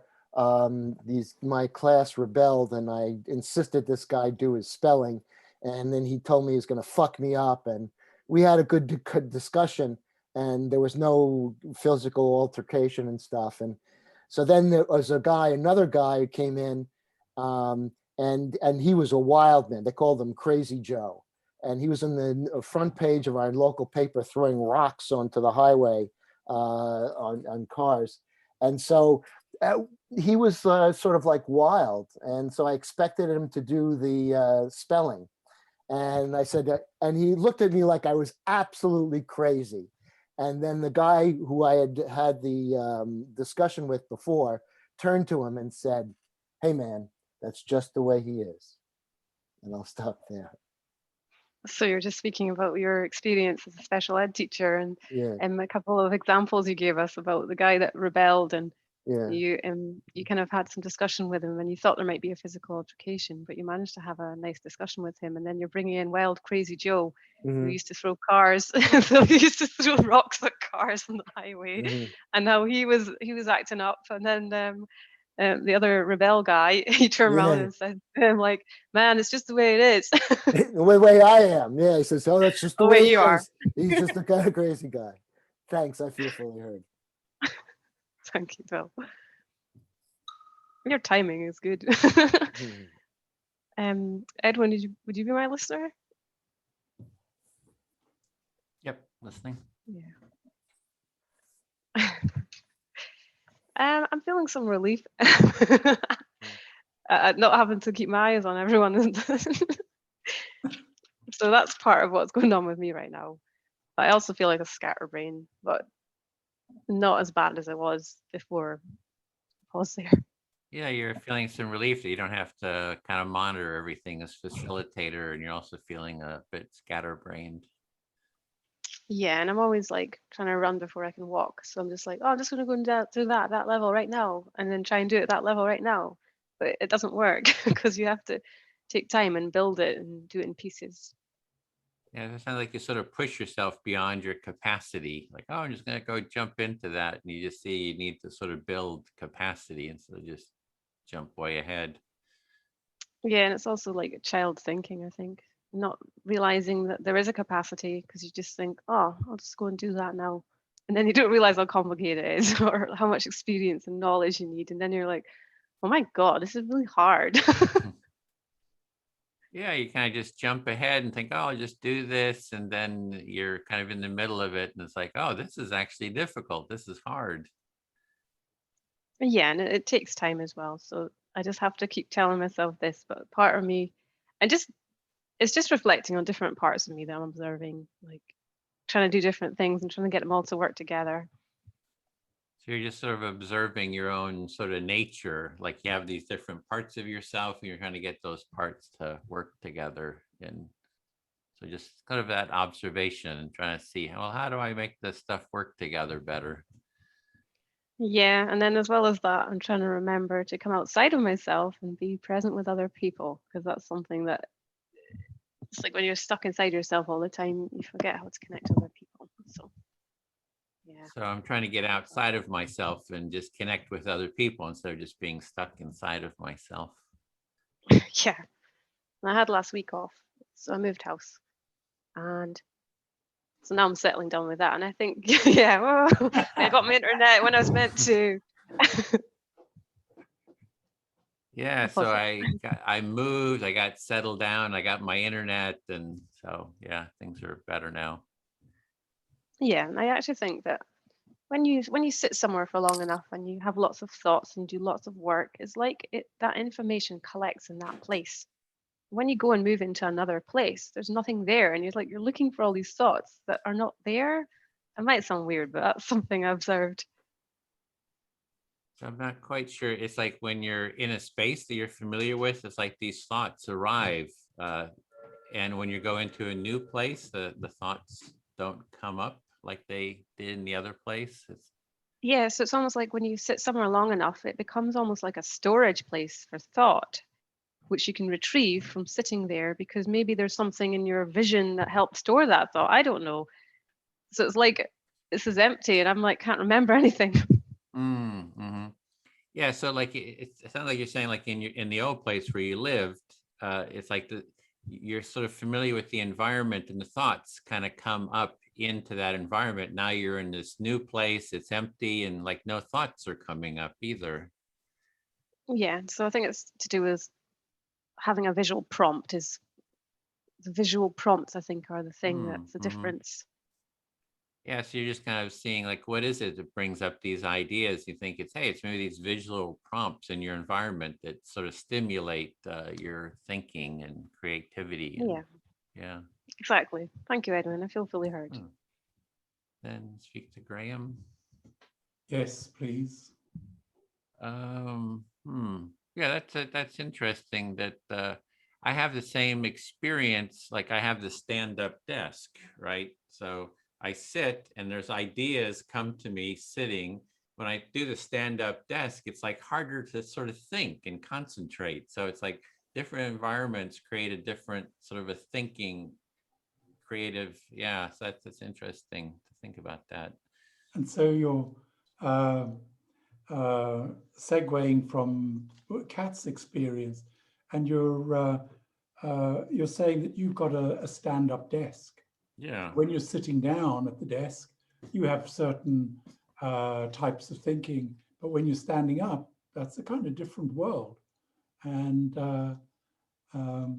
you're finding that you're recognizing that there is that difference.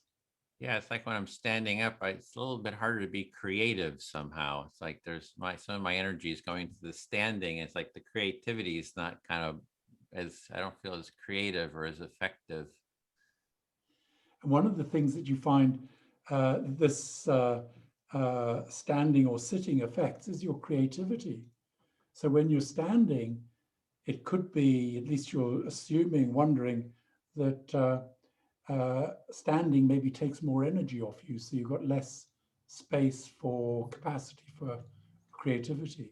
And then getting older, it's like the ideas don't come into consciousness either. It's like something I want to think about something, and it's just like the thought is not there, just like this big black void of space. And usually the ideas, thoughts kind of bubble up. And yeah, it's just it's interesting phenomenon. And then the other question for me is like, what is empathy? What's the role of empathy in that too? You know, there's something about being heard too, about the different dynamics that are happening that kind of helps move the energy too. And so you kind of added another a thought to that, and that is that when you get older, or in your experience as you got older, that source of creativity isn't there. So it's just not bubbling up inside you. And you're wondering how this all ties in with empathy. And that's pretty, I hear the question, but not the answer. Yeah, it's, I think it's about naming. I think that's what Kat was doing, was naming the state that she's in. And it's the same thing, just naming the state, whatever it is, sharing that and getting a reflection on it kind of keeps the energy sort of moving and growing. Yeah.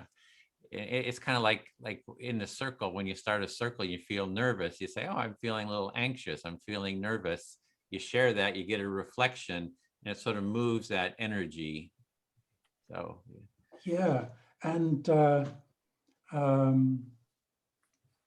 you're drawing, you're sort of painting the picture that when you name a state, some emotional state like anxiety or whatever, and you put it out there, and then like you using your hand, you put it out there and other people reflect on it. Mhm. And when they do that, this kind of changes the state of that world. And so that's perhaps how it ties in with empathy. Yeah, and it's tying in with the work of Carl Rogers, where his work was going with Gene Genlin, where Gene Genlin kind of worked on something called focusing, where you don't talk about the ideas, you talk about the state you're in, and you just keep sharing your state of being, the sort of felt experience. Okay, and then you keep getting a reflection, and then your state is constantly shifting and moving, and sort of movement growth sort of happens at Yes, that deeper level. And so you're referring to Carl Rogers and one of his colleagues, and I forget her name, but the idea It's Gene Genlin, it's a male, yeah. Who? Gene Genlin. Gene Genlin. Anyway, Gene's idea is that you don't really talk about the details of an idea, but rather you talk about your state surrounding that idea and share that. And this creates channels and space for creativity and changing your state as well. Yeah, I feel fully heard. Thanks. Thank you, Edwin. And Kat, would you be my listener, please? Yes, absolutely. I can't remember who's heard who, so it's all good. I should be remembering. I think, yeah, it's okay. And so I didn't actually hear what you said, Kat. Okay. But okay. And we'll come back to that. You'll have a chance in a bit. Today, I'm not actually in a good space. And so all sorts of things that have been very relevant over the last kind of 10 minutes or so, where when you talk about your space, your state, and share it, then it goes away. So you're just saying that today you're not actually in a good space. So hearing today what we're saying about the space that we're in, you can see how speaking about it can make it go away. Yes, and this morning I had my COVID vaccination, and so the first of the two, and I've not felt well, and I'll leave it there just for now. So this morning you had your first COVID vaccination, but now you're saying you're not feeling very well. That's right, and in my childhood, we were taught never to be ill, because being ill was synonymous with being lazy. The real thing was that we were never allowed to be lazy, and being ill kind of, in terms of feelings, overlaps with laziness. So you're just reflecting that back in your childhood, you weren't allowed to be ill because an illness was associated with laziness, and you really feel that strongly. And this lingers with me today. So when I'm feeling ill, I can't cope with it because I get confused. Like, am I being lazy? Am I being a bad sport? Am I whatever? All these kind of things come to mind. But I'm learning to be compassionate or empathic to myself, and accepting that I'm feeling ill and not really very happy or chipper. So you're just saying that you recognize that that's still with you to some degree, so that when you are feeling ill, you're hearing yourself, sort of judging yourself and kind of bringing out those kind of beliefs. And then you're sort of reflecting on how you're also bringing in a compassionate voice to start to tell you to accept it and it's okay and that kind of thing. Yes, indeed. And I'm part of a little small business development group in our local accelerator, and nobody listens to each other. And I'm wondering what to do about this. So you're part of a small business development group and you're observing that there's no one's listening to each other and you're wondering what to do about it.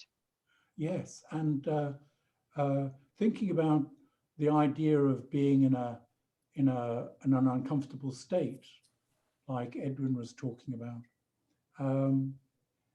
This little group is putting me in an uncomfortable state because, for example, they manage by dictate, by fiat, whatever the word is.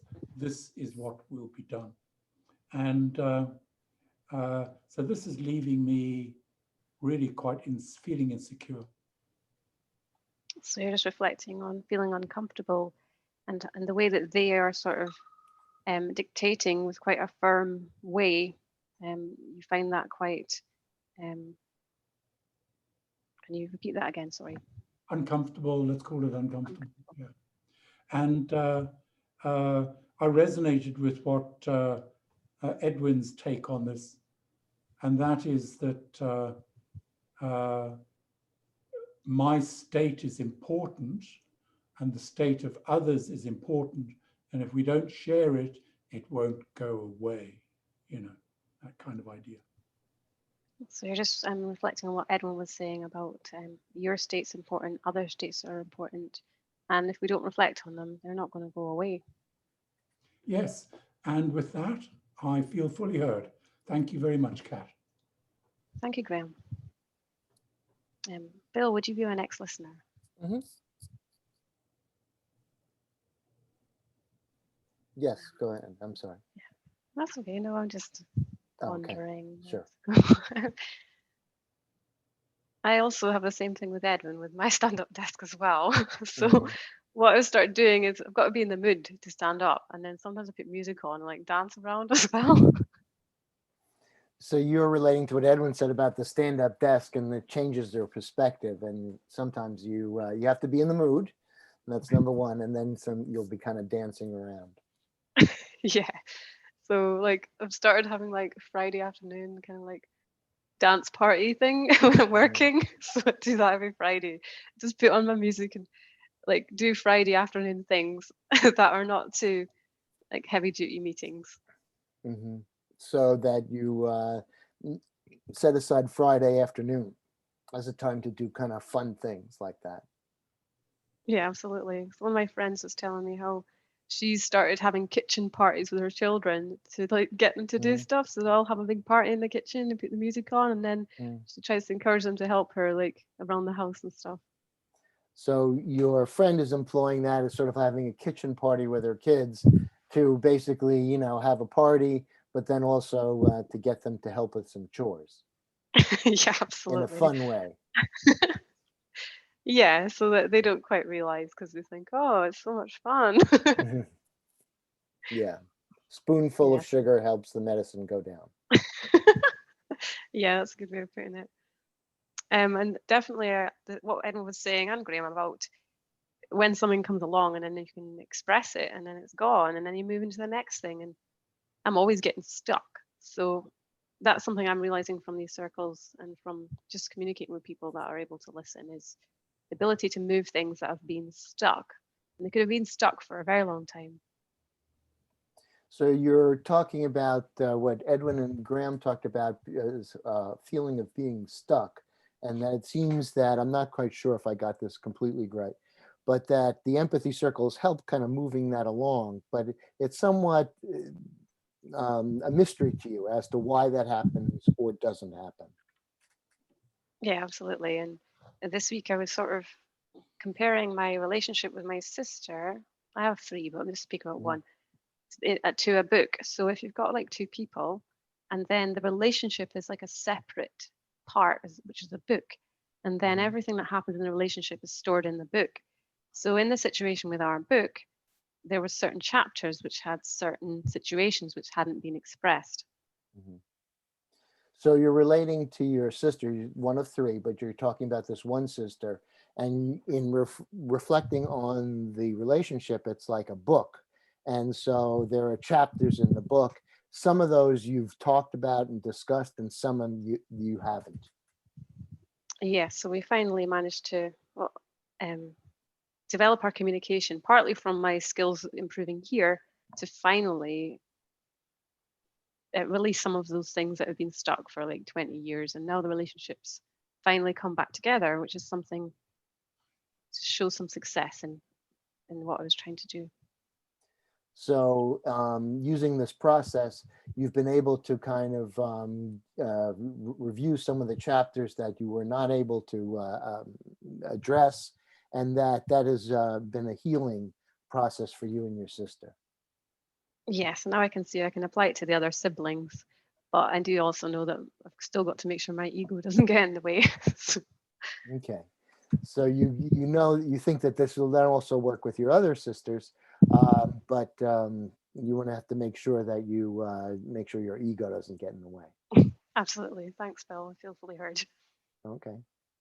We got 2 minutes if you just want to. Sure. Any kind of debrief or comments, I think, before we. Mm-hmm.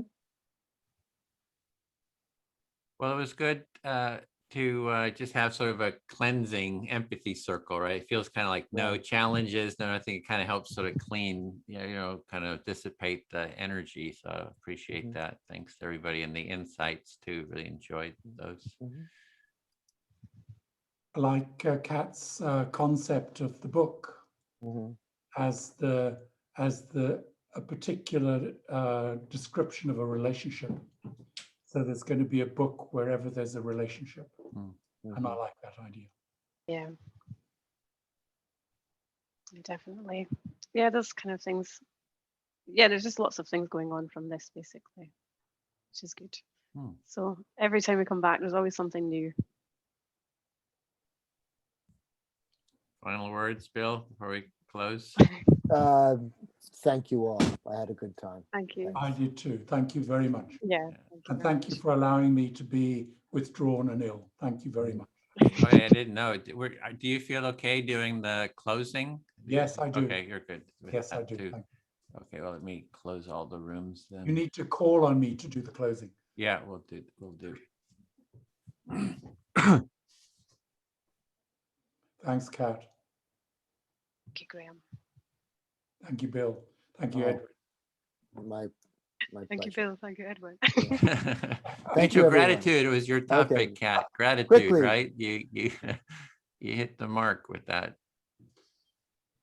So I got about 30 seconds. 30 seconds. Okay. How's your canoeing or kayaking? Wonderful. I went out in Sausalito Bay this week. It was great. We have houseboats. Oh, okay. Yeah, see his Facebook page. He always posts photos there, whales and dolphins and all kinds of animals. Great to really enjoy looking at it. Thanks. Yeah. And that if they're seeing whales, that's not in the bay. It must be. No, sometimes they actually have come in, but it's pretty rare. But my whale photos are taken in Monterey Bay when they were in there hunting herring. Herring, sorry. Right. Thank you, Bill. Thank you, everybody. So Celine's taking a bio break. Oh, we forgot to do that. Take a break. If anybody. I'm going to take a bio break too. I'll be back in 2 minutes. Okay. Me too. Let's take a 2-minute bio break then. Okay.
Okay, so we're just waiting on Timothy.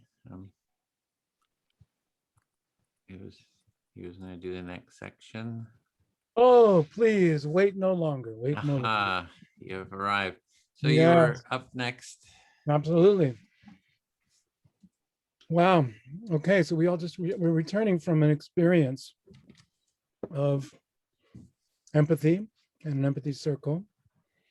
And this is our opportunity to reflect on our learnings and the gifts we received and the continuing edges of our growth, and to kind of harvest that. So I'm inviting each of us, all of us, to look inward and kind of just check in with yourself. Maybe just take a breath for a moment, because there's a lot that happens in these circles, this experience. And just a harvest for ourselves, like how we're growing, what we're learning, what our insights are. Each of us, trainers, trainees, participants, whatever, we're all growing with this. So, and then, when we say that out loud, it kind of helps us integrate it. So feel free to share what that is. And we'll take about a minute each, roughly. Well, I'll wave or I'll let you know verbally if we're at about a minute. But yeah, share some of those insights or gifts that we're getting in our learning. So I want to start with Evelyn, if you're willing to share from this experience of the circle. Here in week 3, right? Week 3 of our training. Week 3, yes.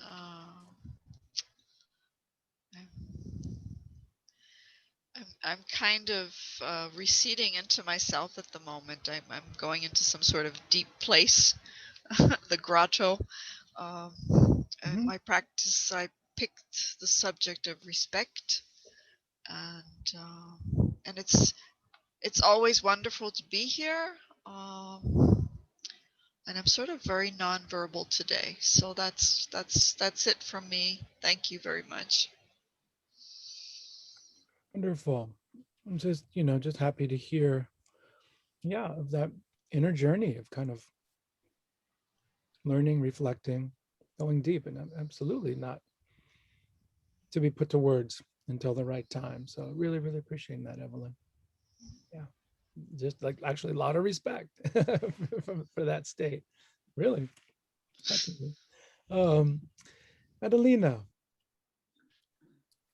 Well, the thing that I'm living with is the idea that I don't have to be perfect, and neither have the others around me. They don't have to be perfect either. And that as a facilitator, it can be really challenging. It was a really interesting experience for me, and I also liked the fact that as a facilitator, sometimes you have to be firm. I felt like maybe, I don't know, I'm walking on eggshells, something like this.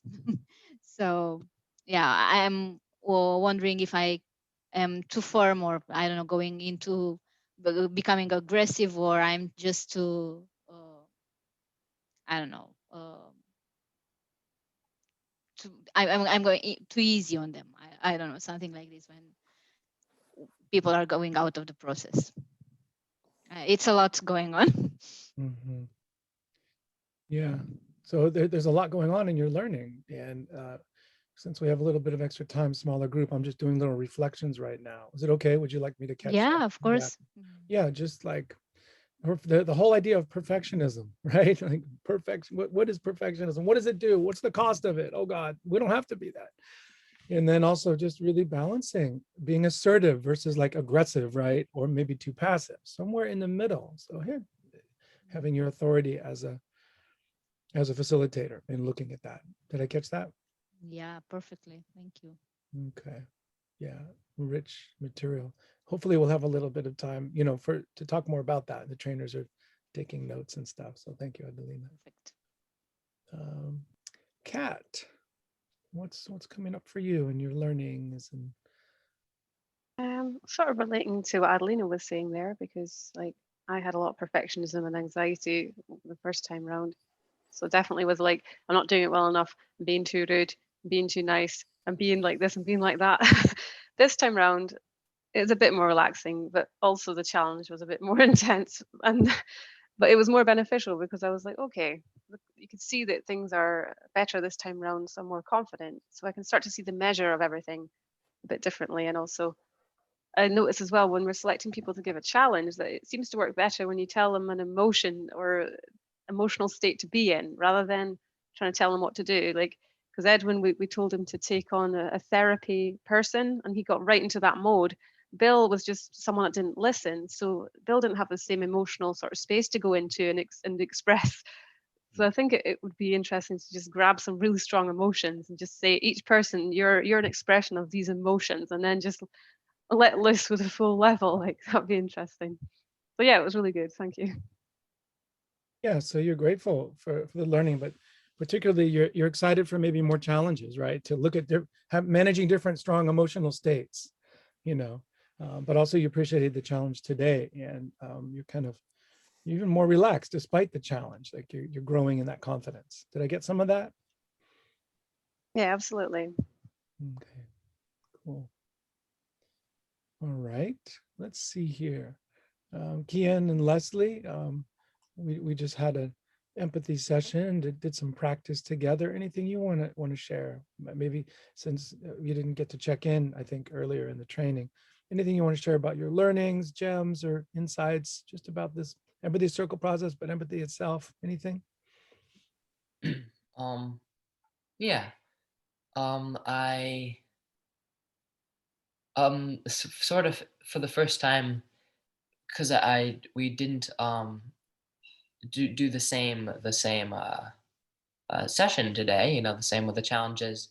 It was more just a regular circle, and that was definitely what I was needing today. And I really really appreciate Timothy and how he does it, and it was really meaningful for me.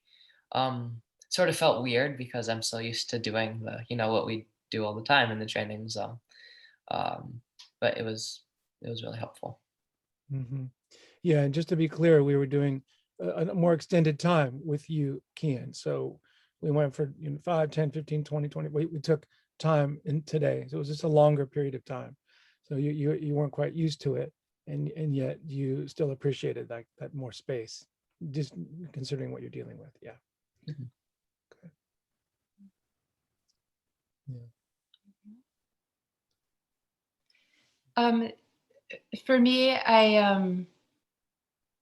I think I had an experience and had a much more nuanced sense of the possibilities for a silent listener. Holding space for Kian was, as his mom and what we've just been through, it was a gift to be able to hold it in silence and to witness support and care and empathy like flowing between Kian and Timothy. And it was not as passive of an experience as I've had in the past. Just really, yeah, there's a fullness that can get filled out, like really holding others even in silence. That was beautiful to experience. So thank you. Yeah, the power of silent empathy, but like really engaged. It wasn't passive. Like you were right there, even though you're silent. Yeah, as distinct from past experiences where kind of like sitting and listening, it felt very engaged. Yeah. Mm-hmm. Yeah. Thank you both. Okay, just wanted to invite us all to share the gems and learning and growing. Celine, for you today, what's coming up? Well, I learned more, of course. It happens in every circle, and I really appreciated the different voices and issues.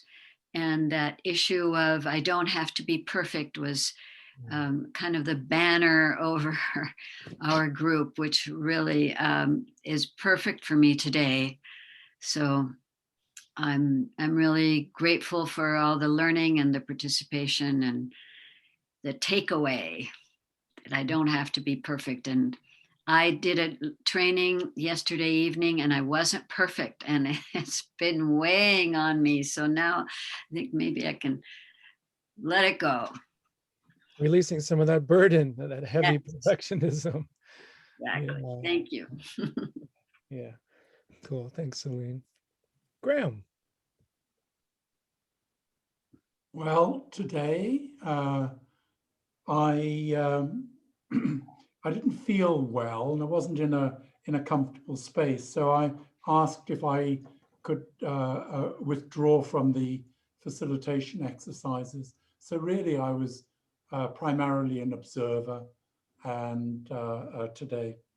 But despite that, it was very valuable just to be able to sit back and watch what's going on. And one of the very interesting things for me was the idea of naming a state, some kind of emotional state, whoever it is, whether it's yourself or somebody else that you're listening to, or who's speaking, but to name that space. And that has a very releasing or therapeutic effect. And the other one was because one of our role players, Edwin, and he's pretty masterful at that, was playing somebody who needs some therapy. So he was really kind of running both the listener and Kat a dance. It was wonderful. But anyway, the thought that that came to me, or at least that I appreciated, was that we don't, in terms of therapy, we don't have to be very sophisticated. All we have to do is listen. And what a lot of magic that actually generates, what a lot of potential that generates. Yeah. And so That's about time there, Graham. I just wanted to yeah, catch. thank you. Anyway, those are my takeaways. Thank you. Wonderful. Yeah, just the power of listening, even within therapy, like the heart of it.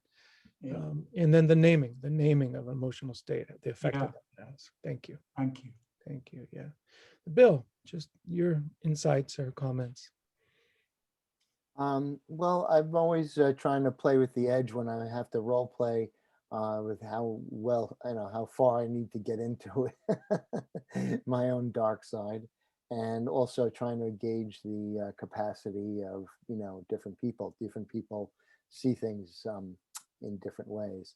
But overall, I'm just, again, I just see everybody struggling and staying in there and trying to improve their skills, and I just see tremendous possibilities in that. So I'm very appreciative. Thanks. Yeah. Bill, you care. You're amazing acting. Oh my gosh. But then you really want to support people's growth. And then when people are growing, you are really happy about that, to see people hanging in there and sticking with it. Mm-hmm. Cool. Lou. Yeah, so I loved having time with Evelyn and Adelina and Celine, and getting to know Evelyn and Adelina more, and Celine even more, although I've spent a bit of time with her. Two things emerged for me. One is what Kat just said about differentiating between content and emotions. And I think that's a really important distinction, and a really interesting one for people choosing challenges, because I've really thought of challenges as related to the content, like what people are doing content wise, but there's an emotional part of it too, which is like maybe people just have difficulty with anger regardless of what the content is. So I think that's an interesting way to look at it. So I appreciate that insight. And then the second was, from our group, we were talking about respect. And so I got a chance to explore for myself the relationship between respect and love. Like, showing respect and loving someone, is that the same thing, or are there little differences to it? So I found that really interesting to explore that for myself. Cool. Yeah, just exploring. enjoying these kind of insights and explorations. Thanks, Lou. Cool. Let's see. Could it be that Edwin? It's Edwin. You're on. All right. Let's see what's coming for me is I love this way of learning in a group like this. It's a sort of a shared mutual co-learning, and it's like a mutual growth. So it just feels really good. And it's like this whole field of insights, popping up from all these different directions. So I guess has a sense of equality and co-creation, co-learning that I really appreciate. The other thing is I love the acting. I can see why people like to be actors. It's like you get to explore these emotions that you really kind of keep suppressed. You get to really, savor them, let them out there and sort of play with them, see where will this go, and you can do it, you're kind of have permission to do it. So that's a lot of fun. So I can really appreciate that actors, why they do what they do. Yeah, that's it. You like the play of acting. Believe me, when you have Edwin in your circle and he's going to act a little bit, get ready. Anyway, you enjoy that. And the co-learning, right? This field of co-learning together when I heard that. For me, wow, I got to be in 2 different circles today. One with practice and, looking at some deep issues of depression and challenge, and the feelings of that. And then another one just going deep about a really intense experience. And wow, I don't know, I feel softer because of it. I feel softer, feel a little more flexible. I feel like my tears are close today. And I like that when I just like, it's like I feel more of my body, more in my body, having accompanied others in my own experience today. So it like, I don't know, it doesn't necessarily feel like, oh, fun and great, huh? No, but like authentic, like, yeah, like I had a thirst that was quenched today. And that was a thirst for the nourishment or the refreshment of intimacy and togetherness. So for me, this work, it's worth it. Yeah. So anyway, that's me. And that having that done, we're kind of right on time. We want to kind of switch over into moving towards the closing. And Graham, you were going to take us through some thoughts there around reminders and stuff for closing session 3 here of this 5-session training. Take it away, Graham. Yes, I feel really like a big letdown because I letting you guys down because I don't really know what we need to do as closure. One of them is to connect with your empathy buddy during the week. And Edwin will suggest to you an empathy partner. And the other one is to grapple with the idea of trying to implement empathy circles in your own networks and your own connections. And even if you don't manage it, it's valuable to consider the thoughts and at least plan, at least consider. And so I think for me, instinctively, we need to think about what we're going to be doing next week and what we are, what we're expected to prepare for. So can you give me an idea as to what week 4, the content of week 4 will be? Edwin, I can share that, Graham. So next week, we practice the empathy circle without the how-to. So you won't be need to do the how-to. You'll just practice. You can sort of check for challenges, what you'd like to do. If you'd like to have some challenges, you can just kind of dial that up to the level that you feel comfortable with. And we usually try to just do a little bit of any trainer final comments. So Lou, Bill, Timothy, any sort of final Thank you. kind of comments there? Sure. I just wanted to say we had that. I was participating in that Friday call. I think, Graham was there, Celine was there. And I'm just really encouraged by how many people, how many facilitators here answered the call. And, and it was a new kind of venue. It was a new group. And I thought it went out really well, and it wouldn't have gone off as well if everybody hadn't responded. So I'm very appreciative and grateful for that. Thanks. I'll mention that I think Kat, you mentioned that you had some cafes that you were holding, and if you had more support that you could hold, have more people, and you can put out a call to the email list and say, hey, who would like to come facilitate? And I think the one that Bill did last week, they had like 11 or so facilitators just show up and support that cafe. So yeah, absolutely. It's definitely gaining more and more interest. And then this week it's because it's up to 12 people. Then next week those will want to come back, and then there's another 30 odd people, and then there's more people. And so yes, I'll put that around that list. So if you are free on a Thursday, then it would be lovely to have you join us on those circles. Thank you. And Bill, do you want to say anything about the teachers group that you're wanting to start on Thursdays too? Yeah, in a couple of weeks, I'm going to be doing kind of like an introduction cafe, just as sort of a trial balloon for people who are interested in getting empathy circles into schools and talking about that. And that requires some knowledge, of course, of the empathy circle, but also the structure of a school and a school day and teachers' responsibility so that they can fit it in. So I really welcome your participation, and I think Edwin has put up a Facebook, and hopefully you'll be getting a little bit more information out to you on that. But I'll put my email in, and if you have any questions, please feel free to email me. Thanks. And I'll say that every other Friday, I run a empathy facilitators support group. It meets at 12:30 Pacific time. And it's really intended as ongoing support for facilitators who've been through the training.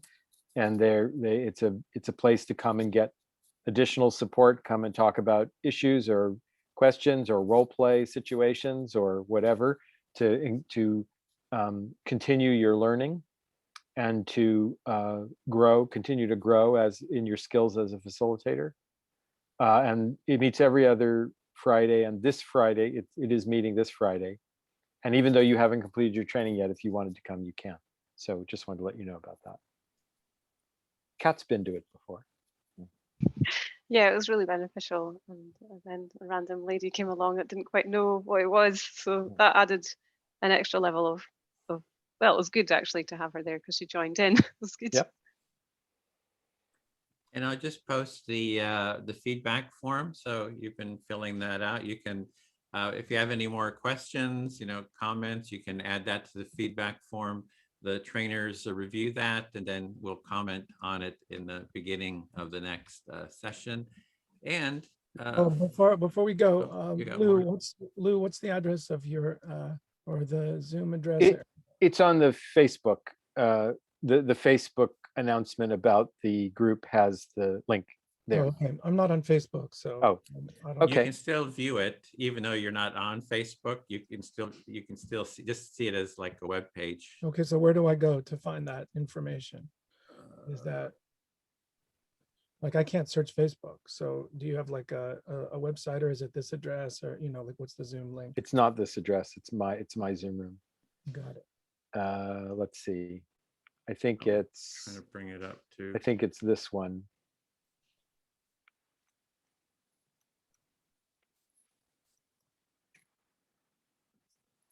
Yeah, that's the one. I remember all the numbers. Yeah. Okay, great. I see it. And finally, just post one feeling you have before we sort of close.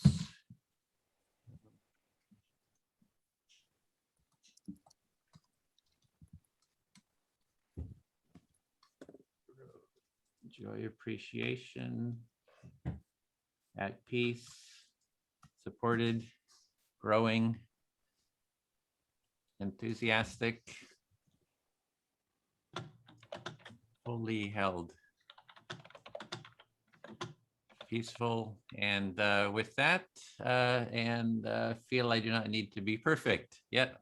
And with that, Look at the don't way you spelled jazz that. hands for don't Yes. need to feel Wait, perfect. to be perfect.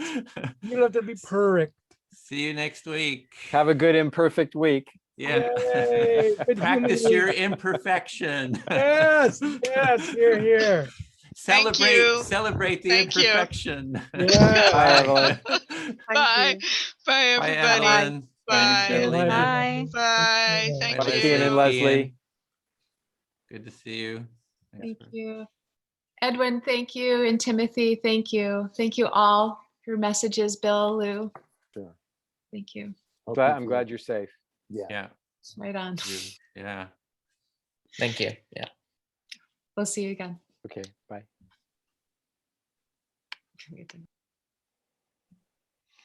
Okay. Graham Okay. doesn't seem to realize that. Oh, he just had his COVID shot today, so he's not feeling too well. So he kind of hung in there. Okay.